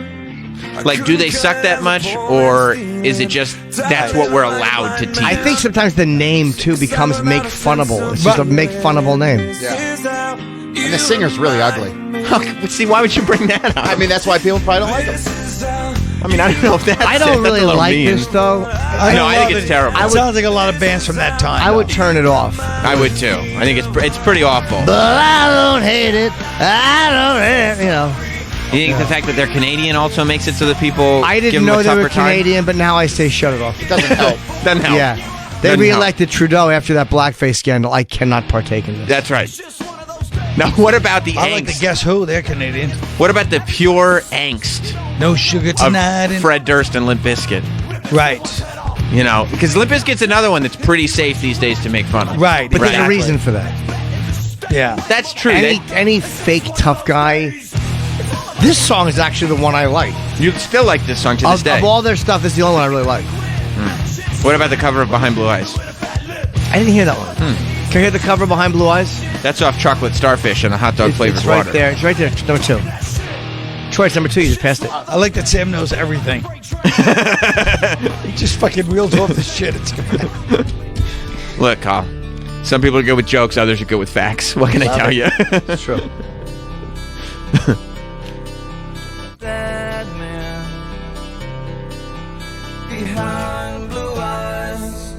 Is that a little auto-tune in there? And this was before auto-tune was popular. This is fine. natural. Does it sound natural? Yeah, I like when guys like this do. Like, I love when fucking Disturbed did Sounds of Silence. Like, I like weird covers like this. So I like this. You like when they slow down. If they can sing. So you like the softer side of rock's hardest bad boys. You're calling this a weird cover? It's the exact No, it's- note for note of the fucking Who. No, it's weird when the guy does it. Not. It's weird because, like, when Kiss does, I and don't then like she when kissed people me. do a cover and it's exactly like the original song. I like. Yeah, I know what you I mean. agree I with like you. people to mix it up a little bit. But That's this why I didn't might like. speed up. I didn't like Weezer's cover of Africa that got super popular because it sounded exactly like Toto's version. Exactly. Does this pick up at all? Africa was a good No. song, by the way. It was a great song. Yeah. No, like Limp Bizkit did. I like this. Faith. They did a cover of Faith, which was their first big hit. That was good. I actually like that one too. Right. You know because what? it was a new take on it. Colin's right about that. Yeah, I like this one too. I mean, I love me some And Limp then Bizkit. She Kissed Me is the best cover ever. You talking about Kiss? Now, this is a very new sound. Yeah, I'm okay with When you this. heard this song for the first time, it wasn't that sort of like we all know Limp Bizkit. Yeah. People were like, "What the fuck is this?" Right. When it first came Yeah, out. I won't put them as. All right, fine. Put Nickelback to the next round. Yeah, Just so honestly, feel There it is. I enjoy these guys more. I think we're all in agreement. I thought it was gonna be Limp Bizkit too. I thought I knew what I was gonna do, and I didn't. That's the fun part of this. It we have is. to have a fun part. Sometimes we change our minds. You know, that caller may have a point. You're starting to grow weary of this whole experience. This whole process is starting to. All right, we'll do one more then. We're gonna do one more for What do today. you mean one more? Colin's the one who kept bringing it up. He did. He brought it up for Yeah, the get Unity back in the Walk. contest. Yeah, yeah. Well, it was either that or bring up Bar Rescue again. I'd love to talk about that. I love Bar Rescue. I watch it all the time. How about this? It just didn't taste fresh. My favorite thing. One of my favorite things you've ever done. Absolutely, I and think it's a awesome. very, very fair point. Taste fresh. It didn't. You talking I about tried to facts. do- Jim did go into pure, just giving it to you straight, telling the facts mode on Bar Rescue. All his comedian instincts, he was like, we don't need these here. No, it's 100% right. He But sounds I wasn't lying. It didn't. It wasn't fresh, Jim. It did You're not right. He sounded taste like fresh. Jamie Gum. He's like, the lotion. It tastes fucking fresh. All right, one more battle. Yep. And this is All right. another very easy one to me. I don't think the Red Hot Chili Peppers should be on this list. Yes, they should. Yeah, this There's is definitely. one good song. Californication's Will you like okay. give it away? Give it away, give it away, give it away now. What I got, you got to give it to your mama. Hideous. You think so? Hideous. Yeah, that was in that time with like Faith No More. They were all doing like this kind of half rock rap, right? It was like the beginning. Yeah, the forefathers of rap rock. Yeah, but they have enough good stuff where you can't really, you can't. They're good musicians, And and, they've yes, evolved. you can. You can. Yeah. Terrible. Well, this goes back to the question of Does their dog shit outweigh their good stuff? Right. And for Jim, he would say absolutely yes. No. Yeah, they have one good song. Well, I like Under the Bridge. That one, of course. And Californication's fine. Yeah. I used to hate it, but it grew on me. Really? I used to hate it. What about Can't Stop? That was a pretty big hit. I don't know it. Oh, you'll know it when you hear it. It's the third one. He's playing after it. Oh. I don't think Troy's going to stand for this. I think the Chili Peppers probably defined him as a 12-year-old kid. You think he had those Anthony Kiedis braids at one point? You'll know this song. Maybe I will. I think. don't know. Yeah, they have enough good songs. They're not bad. They don't. I wouldn't put them on this list. No. I wish the They're song already would on start. the list. Sam goes, I wouldn't put them on. They're on. But you said you wouldn't take them to the next. Yeah, they have the chops. They can't advance to the next round. I don't think so. And Flea This is fucking this horrible plinking right there.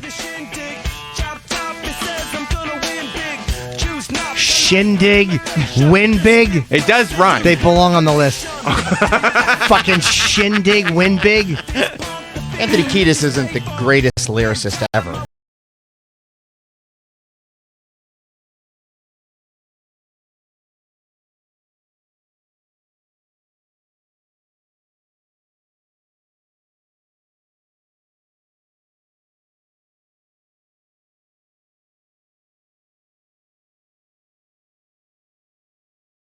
Good stuff. The band that they're paired up with is Puddle of Mud. I mean, I don't see how anybody in their right mind could sit there and be like, well, the Puddle of Mud is better than the Chili Peppers. Apple Falls. That's right.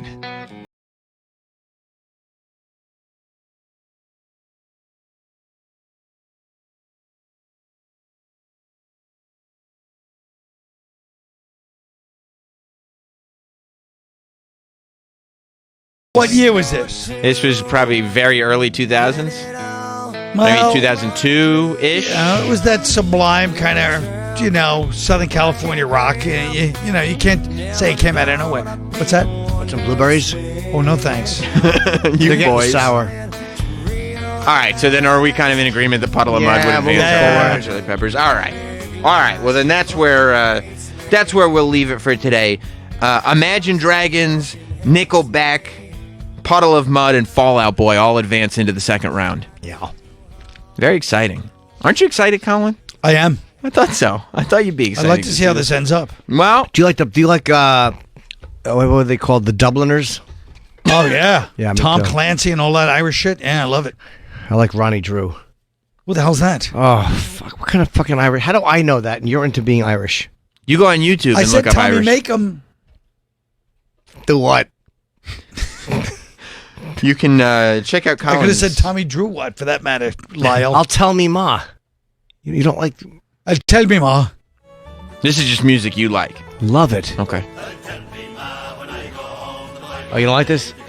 Well, they're not going to collaborate with Black Caviar, so Troy. No, he's dead. No, fuck that. Put on like the Chieftains with Roger Daltrey and Van Morrison.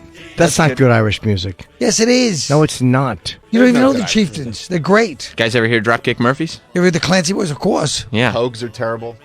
They have one good song. Their cover of Dirty Old Town is good. What about goddamn the Christmas song? It's good. What Christmas It's song? Christmas Eve in the drunk tank. It is a nice song. You scumbag. Yeah, it's a great song. Why? It's a little played out now, but it was a great song. I'm a little tired of them singing about alcohol. It's But like, we got it. Shane McGowan has no choice. I know. He literally lost all his teeth when he was 25 drinking. His teeth, his dental His health is not teeth good. Knocked out. Yeah. He was a drunken fool for his whole goddamn. Did he get them knocked out or they fall? They look like they rotted out. I think they got beaten out of him. He seems like the kind of fellow that incited violence against him. Yeah, he may have begged for a beating here and there. Yeah. And he smokes. He's erect. No, there's a video of them singing Dirty Old Town in '86 at an outdoor festival, which is one of my favorite things ever. But you could see his teeth are rotting. I think most of them rotted But out I of his head. think Troy's very angry reaction to that band let us have an insight into him. He was one of those, he's like sort of like he's a Fallout Boy himself. He's into kind of like that jock, kind of early Sublime type Smash Mouth stuff. Oh, yeah. Lifting weights. Like he hated, Yeah. like his friends used to smack the shit out of all the kids into like, the Catherine Wheel and fucking the Sundays. Oh, yeah. And like, him and his boys were like, hey, look at these fucking assholes. And they With that probably t-shirt, you fag. They probably call him a lot of names that are no longer allowed to be Exactly. called. Like you wouldn't hear him in high school anymore. No, exactly. He's fucking, all those. Yeah, I see it now. Yeah, I like you think I'm a jock. I think you're right. I think you were you're into jock rock, and you're kind of like one of those.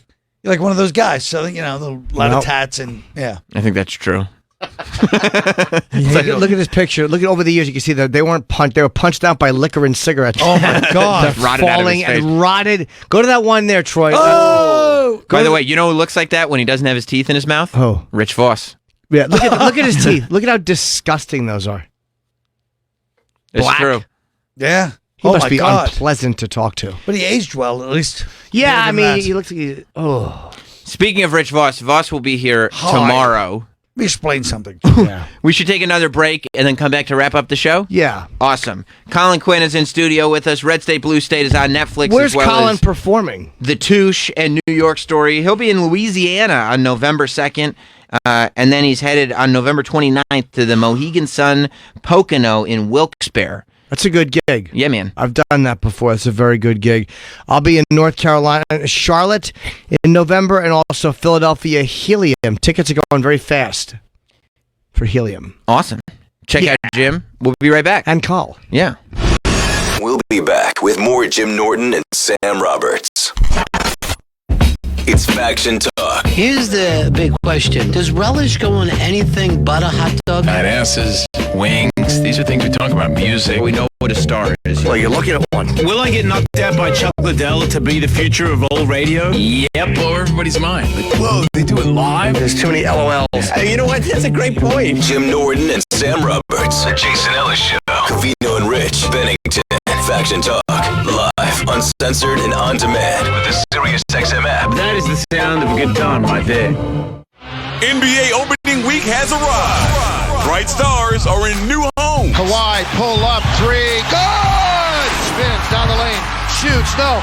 Tip follow in for Davis with 3/10 of a second left. Hear every game-changing moment and buzzer-beating shot. A three-pointer for the game.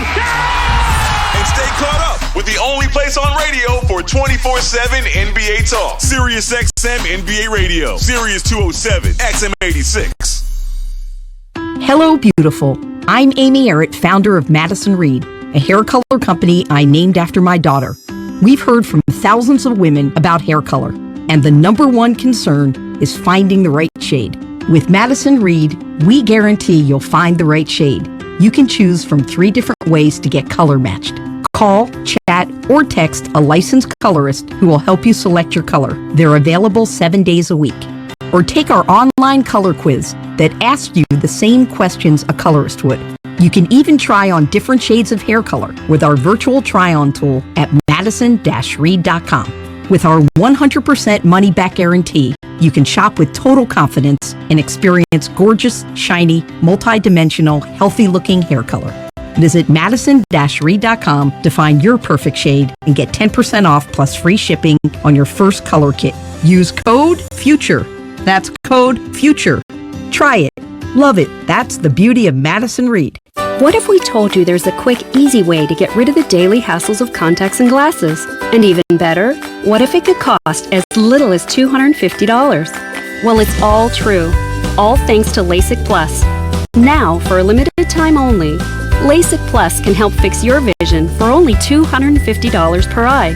With over 1.5 million procedures performed, LASIK Plus will recommend the best treatment for your nearsightedness, farsightedness, or astigmatism for our lowest price ever, $250.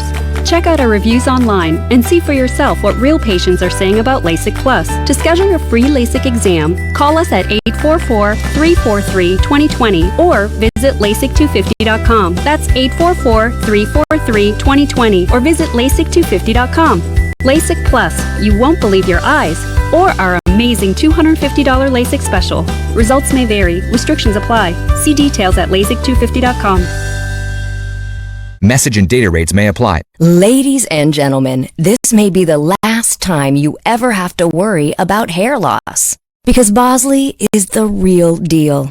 They're giving women and men their hair back permanently. Their real hair. All it takes to get started is a single text message. You'll get an absolutely free information kit and a free gift card when you text FAN66 to 85850. Bosley will show you, for free, how great your hair could look. You'll also see, for free, why you're losing hair and how to get it back. Women and men all over the country trust Bosley because they're America's #1 hair restoration expert. Ahead of the curve with the latest technology. And the best part? Bosley has permanent solutions to hair loss. You'll love what they'll do for your hair. So drop what you're doing long enough to send a text. Get your free information kit and gift card for $250 off by texting FAN66 to 85850. Don't forget, that's FAN66 to 85850. This weekend belongs to Toby Keith. Yeah, it's country road. Hey, it's Toby Keith. My album Greatest Hits, The Show Dog Years, drops Friday. Clear every track, a few stories, and an exclusive SiriusXM performance from Hollywood Corners in Norman, Oklahoma. Gotta love this American ride. This weekend, Y2 Country is all mine. Starting Friday afternoon at 5 Eastern on Y2 Country, Channel 61. Adam and Eve is not giving you 10% off and not 20% off or even 40%. Your discount is even bigger. AdamandEve.com is giving you a whopping 50% off. But why stop there? In addition to 50% off, you also get 10 free gifts. That includes a racy item for him, a sensuous toy for her, and something we know you'll both enjoy. Ooh. And 6 extra special bonus items that are sure to rev your engine, pique your curiosity, and even blow you away. And best of all, free shipping, always delivered in discreet packaging. So rethink your bedroom routine. Go to adamandeve.com and enter the station's exclusive code at checkout, DOLL, and get, you know the discount, 50% off almost any item and 10 tantalizing free gifts. That's DOLL, D-O-L-L, DOLL.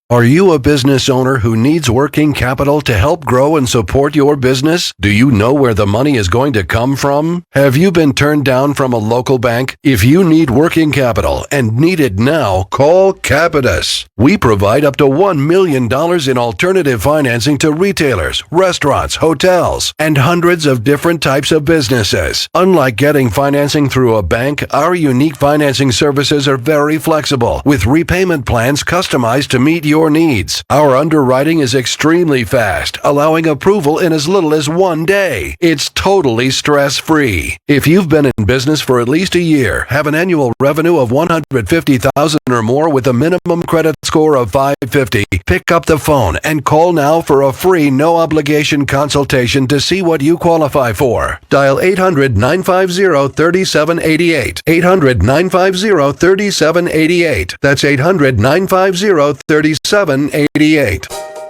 Don't you love that feeling when you just nailed your look? When someone you barely even know comes up to you and says, "Oh, I love that outfit. Where did you get it?" That's how it feels to use Stitch Fix. They're a personal styling service. Tell them what you love, and they send great clothes for you to try on at home. Stitch Fix is simple. Sign up in just a few minutes. Tell them about the brands you love and the looks that make you feel great. Stitch Fix is convenient. Get everything delivered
This is okay.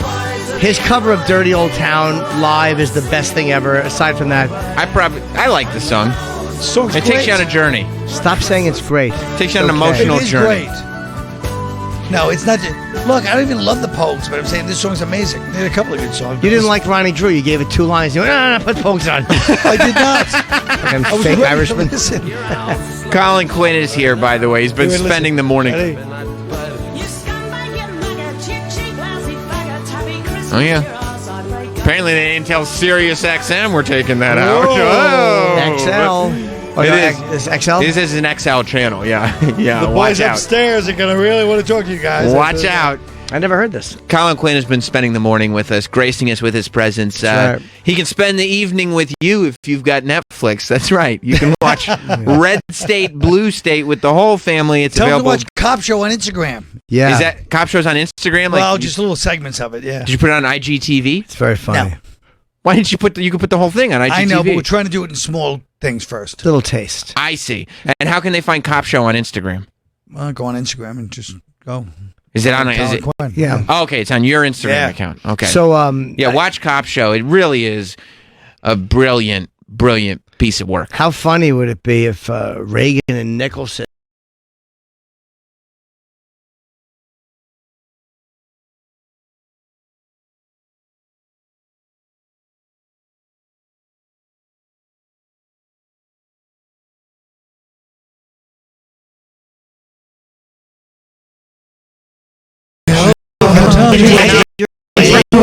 Sergeant and stuff. Yeah.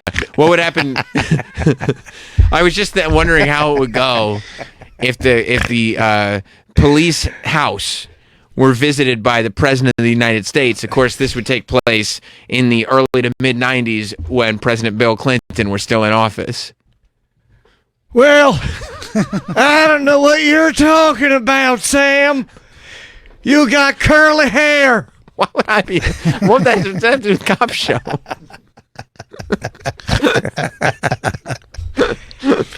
You know what, dude? Officer Bob. Yeah. Oh my God. Hey, you got your cuffs, you got your mace, boom. Are you developing anything for Disney Plus, Colin? Everybody's very excited about Disney Plus. They just announced, by the way, that they're doing the trick. It's the same trick we were talking about. Jay-Z did it with Samsung. U2 did it with Apple, where they're going to have millions of subscribers to start because everybody that's got Verizon Wireless gets Disney Plus for free for a year. Oh. That's right. Yeah, that's smart. So that's the way to do it. It's smart. You get millions to start, and then you weed them out. Right. Yeah, but- Which is I don't think that's the strategy. No.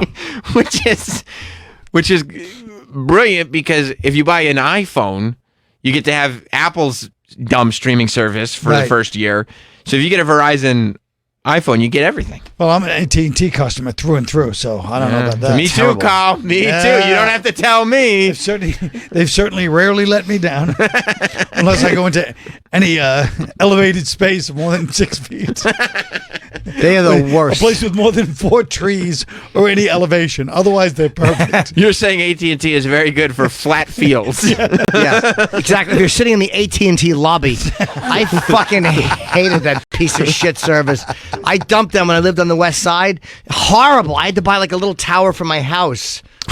They were the fucking worst tower. They do. They have those portable towers. I know what you're talking about. Sucks. That's what you had to buy. You know what I had? I had to go to the I store. used my cigar. President Bill Clinton can't get AT&T in the White House. Hey, Ron, have a jelly bean and a cigar. Well, I don't know about that, Bill. Well. It's very, very good. Yeah.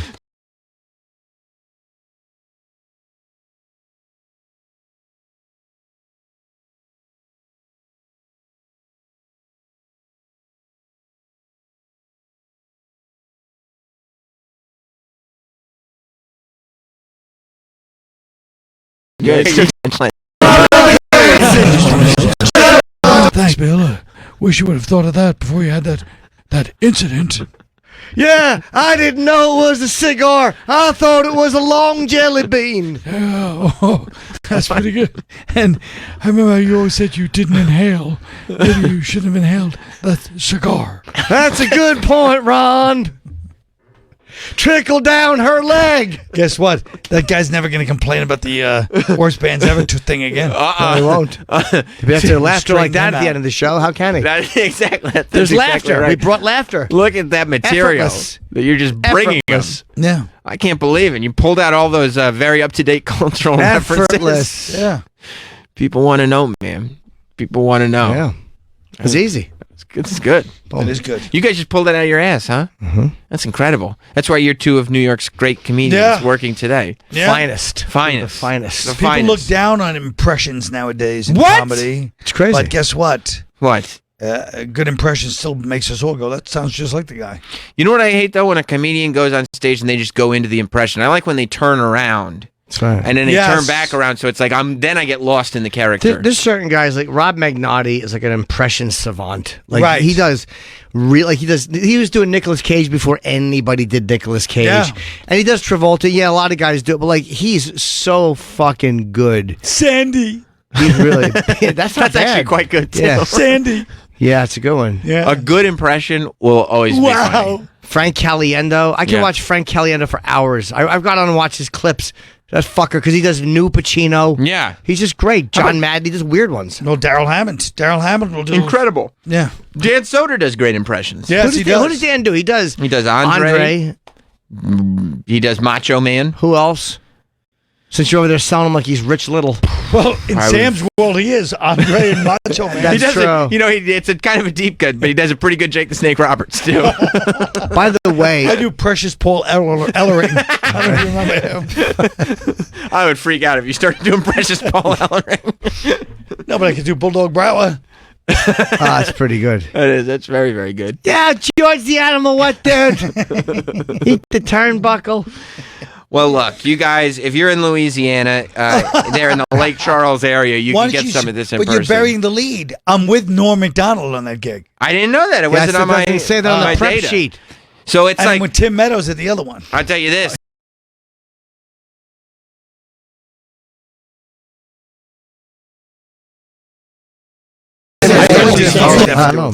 By the way, Travis just defended himself in my ear saying it doesn't say that on Colin's website. Where are you and Norm working? Travis, if you go to my website, you're always going to be disappointed.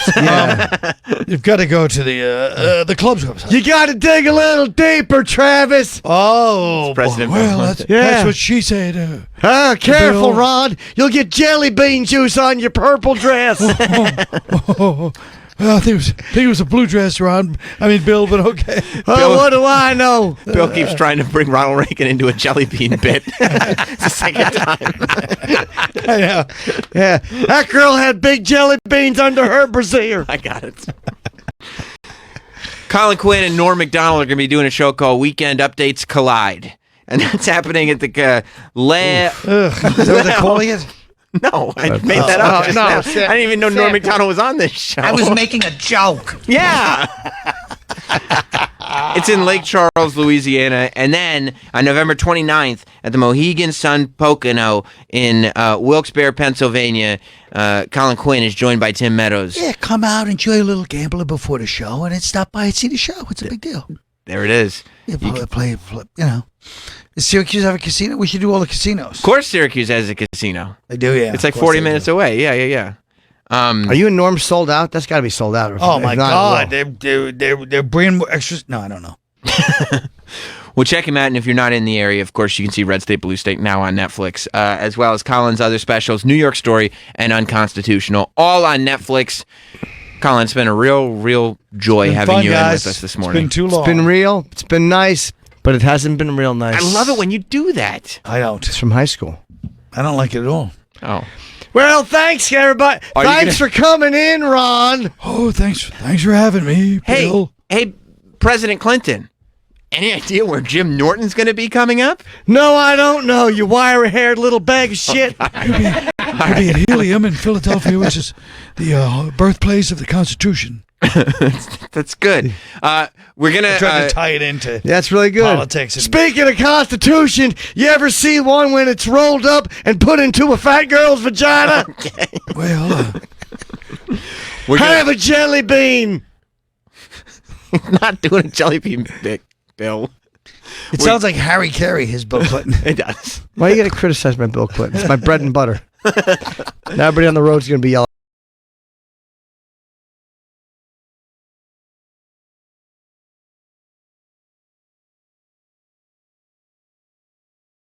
We're going to lean out on us while we were doing a great interview. We were talking to Tim Robbins yesterday. He was really I know. good. He was very came in good. at 10:30. We had a blast with him. He was a really, really great chat. That's right. But the last 10 minutes? probably, I think almost a full half of the interview ended up being an on-demand exclusive because the clock ran out on us. And we didn't want to run out on our time with Tim Robbins. So we stuck around and we finished it. If you didn't get a chance to listen on demand yet, we're going to play it for you live right now. In its entirety. In its entirety. Gary. Colin Quinn, thank you so much. Thanks, guys. Jim, we'll see all the rest of you tomorrow. Here's Tim Robbins. Good We one. have our guest Yeah. ready. Tim Robbins. Hello. Headed into the studio. Welcome, Tim Robbins. Right here.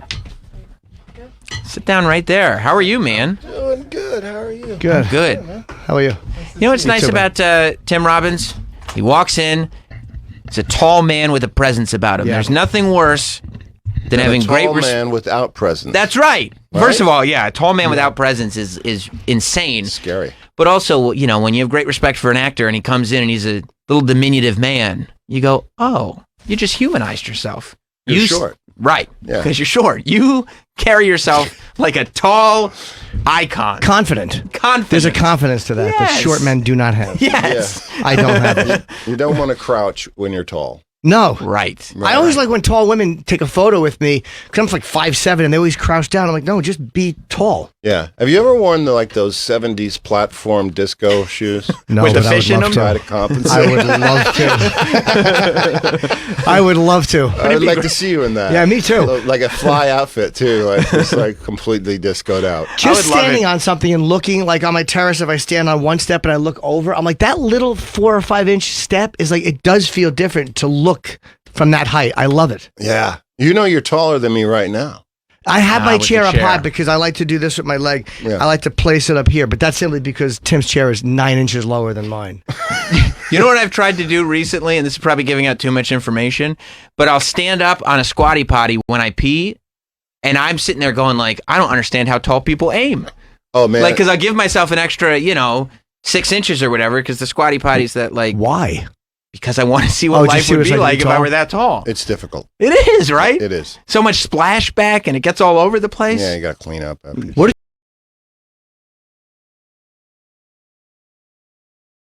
I wanted to be a hockey player, and I wanted to be a cowboy. Wow. All like physically Yeah, very athletic aggressive stuff. things, athletic stuff. Yeah. I grew up in New York City, which is the cowboy part's weird about that. That's an odd, that's not typical. Well, my parents were from the West Coast, so. So why did you not play, what position in baseball?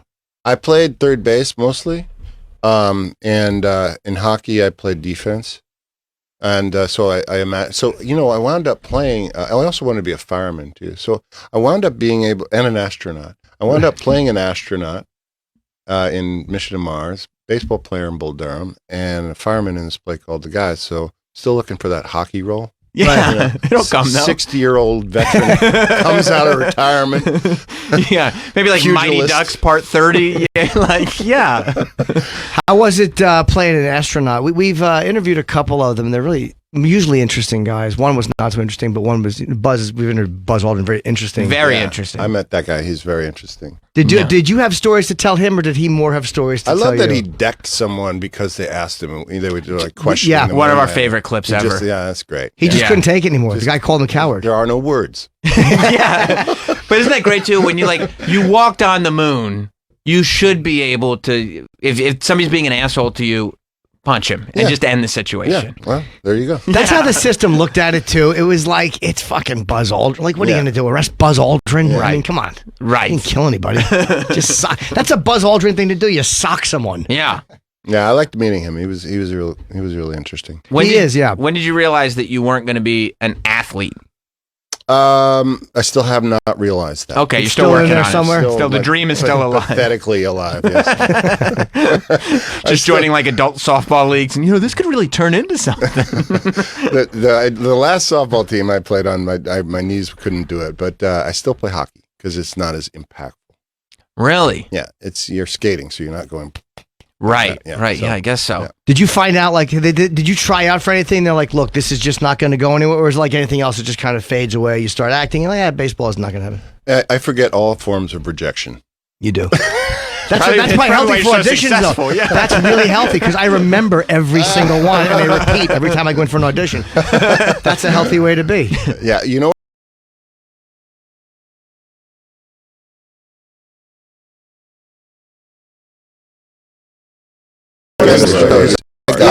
At 4 in the morning on the way to work.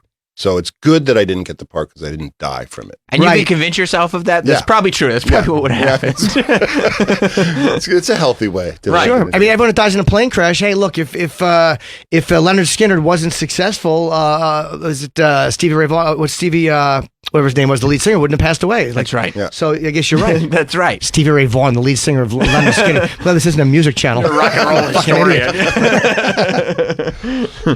So, when did you start going into, Ronnie Van Zant.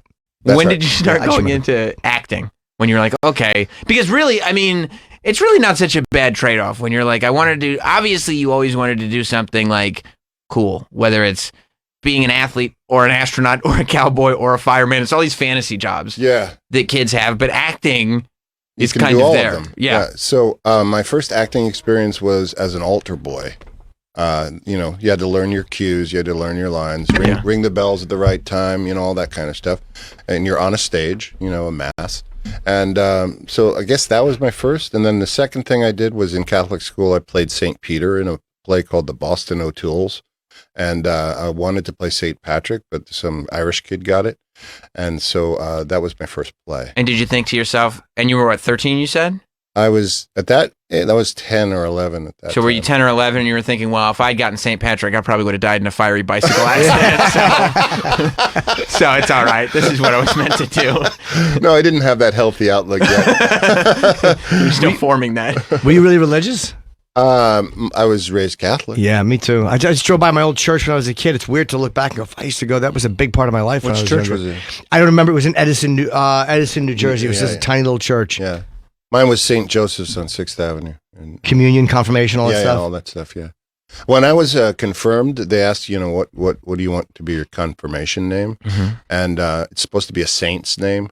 And I came up with Ilya Kuryakin from Man from U.N.C.L.E. because I loved that character. And they wouldn't let me do Ilya. That's too bad. That seems unfair. What'd you settle on? I settled on Thomas. You definitely went the way they wanted you to. Yeah, it's a big difference. No, but kind of be like, I took Christopher. Kind of be like showing up if I had gone, what do you want your confirmation name to be? I guess like Ultimate Warrior. Can I do that? Yeah. No. How about not Paul? a saint? Yeah, Paul would be good. I stopped going when I was like 7. When I finally could stop going, I stopped in high school. You did? Yeah. All Catholics know this is a struggle. You have that, it's in you, the lessons are in you. And then as you go through life, you apply some of those lessons and then you realize some of it was not so healthy. So I had an experience with Sister Helen Prejean when she wrote the book Dead Man Walking, and I adapted it for a film. So I had a relationship with her for the last 20 years. I really value her as a friend, and she really kind of turned my head around about what all that was that I went through. The beatings and the... Oh, you got those? Oh, yeah, across the knuckles all the time, and I got singled out. We had one nun that used to line all the kids up in 8th grade, and she had a little stool she could stand on because she was super short and all the boys were taller. So she stood on this stool so she could smack us across the face. Wow. So, yeah, with the Jesus ring on too. So that's what I need, a stool. So I had a complicated relationship with that whole experience, those experiences, and Sister Helen put it in perspective for me once, and she said, that nun probably, she was older, right? I said, yeah. She said, do you have any younger nuns? I said, yeah. She said, what was your experience with them? And she said, pretty good, actually. She said, that was Vatican II. That was, it was the change in the church at that time. It was telling the young women, the young nuns, that their job was to go out and work with the poor and be more compassionate and more empathetic towards people. And the older nuns were all pissed off about that because it was, that they had dedicated their whole lives to this kind of strict, priest-run, don't have an opinion kind of world, and they got really threatened by the younger nuns. And Sister Helen was one of those younger nuns at the time, and wound up working, her incredible work throughout. Isn't it crazy? Every job has a hierarchy. Like we were talking this morning about whatever, with the old resenting the young coming in. Yeah. Whether it's musical taste, whatever. Even in that job, even being a nun, it's like the young people are seen as a threat. I think we were talking with Hillary and Tulsi Gabbard. Yeah. And the whole thing of the older and resenting the younger, and that's even the Catholic Church. Every industry has it, where it's like the young people start coming in, they're doing things differently, and the old people are like, oh, you're not doing it right. You're not doing it right. Because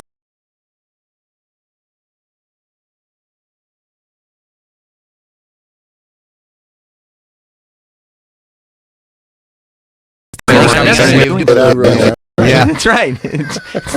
That's the other thing we were talking about. Like generationally, it's just always the same. Like those lessons are all there. It just But don't you going. avoid sometimes new technology? I notice, why do older people not like new technology? Part of it is it's overwhelming, and part of it is you don't want to see all the great stuff that's coming. I think What do that's you part. mean? Like, I don't even want to know half the things that are coming up behind me. Oh, because you'll be dead? Because I'll be dead. Like, I'm going to miss all this great shit they're going to have. I don't want to know about it. I don't want to learn it. I just want to forget it and pretend it's not there. Yeah, I wonder how great it is, though, because anything that takes us away from the ability to have a conversation, face to face, I think is detrimental. I mean, it used to be the bar, the neighborhood bar used to be the place to talk about politics, and to be able to respect someone even though you disagree with them, it can only happen face to face.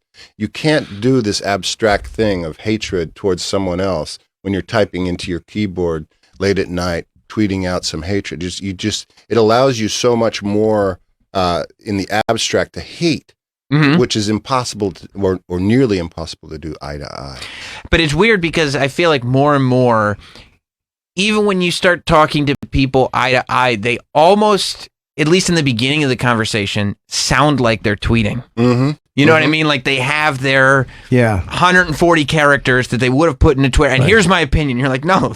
They forget you're in person. They forget. It's exactly. like, you're an asshole. Send. Oh, fuck. Why did I say that? No, there's going to be follow-ups, and you have to back that up now. Yeah. And then they get mad when there's like follow-up questions. I can't deal with this. Are you shocked too by the amount of people who want to get each other in trouble for just giving opinions? Like if you give an opinion that other people don't like, there's no conversation about it anymore. It's like, you're bad for this reason, and we want to ruin your life and and cancel you. I'm shocked mostly by who is trying to do that. It's scary to me that there's certain elements of the DNC or the Democratic Party that is attacking the people that are its base, right? The people that will actually go and knock on doors and change an election. The strategy of attacking Bernie over the last 4 months, I just don't understand it. Why would you attack one of your strongest candidates? And all his followers are looking at it like, well, you guys are doing the same thing you did last time, and you haven't learned your lesson.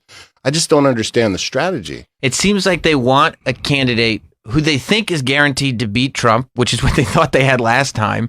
And if anybody is a little more radical or different thinking,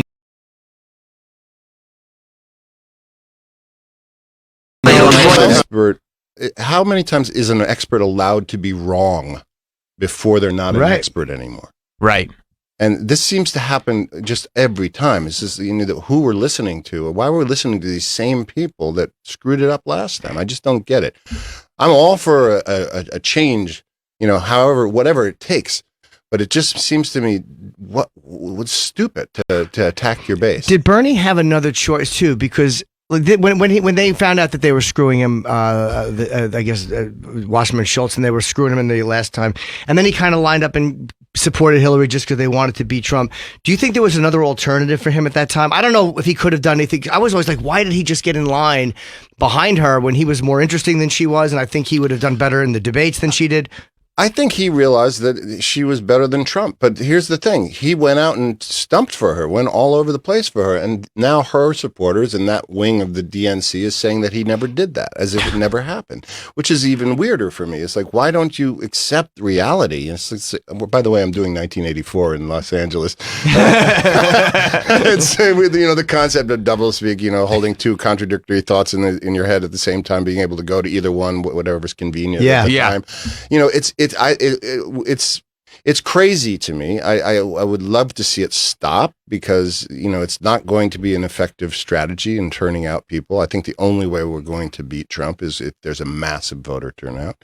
Do you get nervous when things get weirdly cyclical again? And you're like, wait, are we doing the same thing again? Yeah, exactly. Like, wait. Well, during when I came out against the Iraq War, I and people like me were called traitors, and against we were dummies, we were dupes, Saddam lovers, all that stuff. Doesn't matter that we were right. You don't get any prizes for that later on. No, we don't really talk about that anymore. It's the same. I think Matt Taibbi just wrote this piece in Rolling Stone about Tulsi Gabbard and Hillary Clinton, all this thing. It's like the same kind of strategy is like anyone that disagrees with us is a Putin dupe, right? Yeah. Anyone that disagrees with us is a traitor. It's dumb. It's ill-advised. It alienates people. I don't understand their strategy. I just don't get it. I'm so glad you said that. We started the show this morning with both of us trying to figure out what could possibly be the move here. Obviously there is a strategy. What the hell is going on? I said we should ask Tim when he.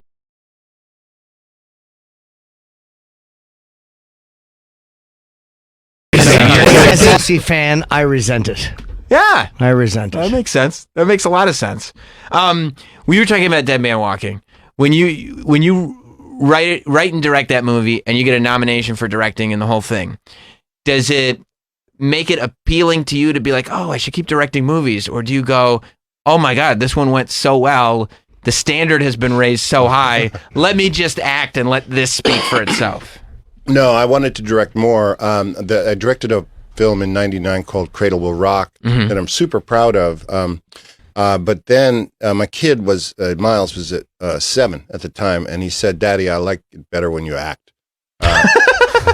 And what I understood that to mean was that I get too far involved in directing, too removed from life. Right. So while you're making the film is all encompassing because you're responsible for every aspect. Ultimately. Right. It's like I'm making a new baby. Right. And long after it's done being shot, there's a lot still work for the director to do. Yeah. And I'm the kind of person that'll stay in the editing room even though I don't have a deadline.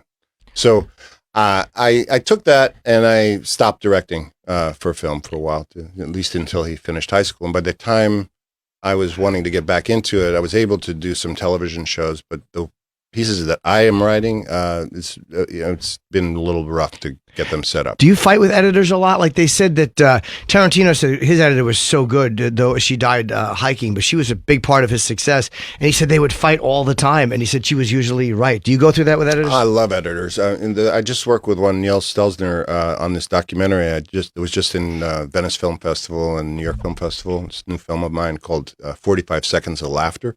And this guy It's about my hour of material. That's quick. That's funny. You should be a comedian. He was a super talented editor. And, an editor can make a film happen. Yeah. When you played Ian in High Fidelity, this is a question I was thinking about last night when I was thinking about you. Who made the aesthetic choices? Whose choice was the ponytail? Whose choice? You did. Yeah. I'm so happy about that. John Cusack was a friend of mine, and he asked me to come do a little part, and I said, okay, I will, but I need a wig. Because it was just so quintessential douchebag. Yeah, that's the guy. And you did it with the earring. Don't forget the earring. Of course. You know, and the patchouli. Yeah. Did you know?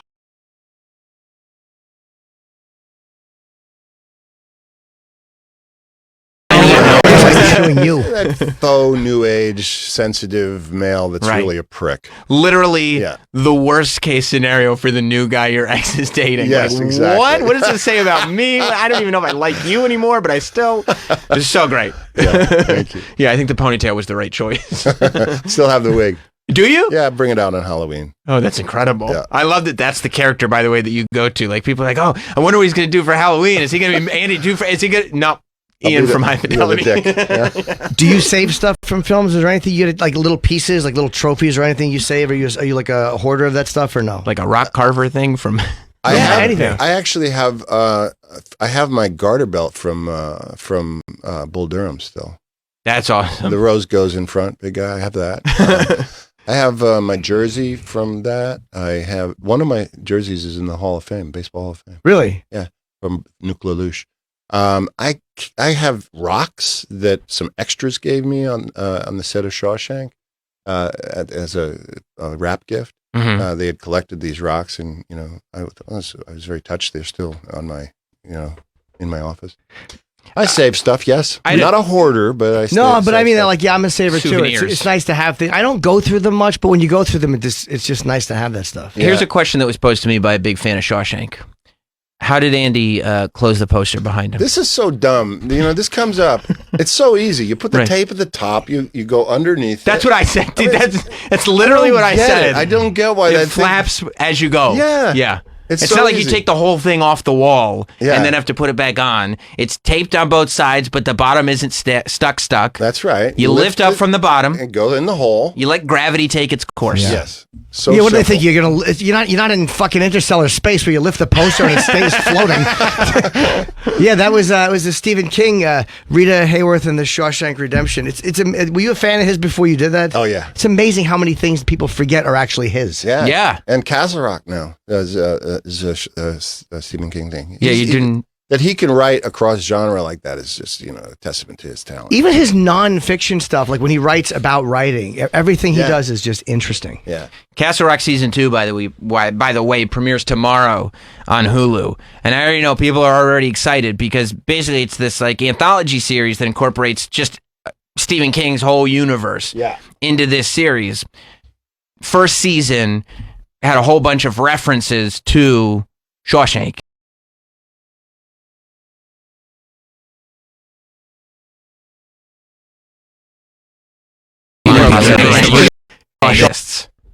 Mm-hmm.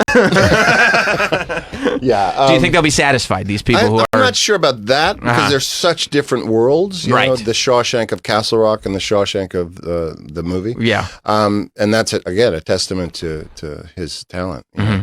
But it's mostly a derivation, it's a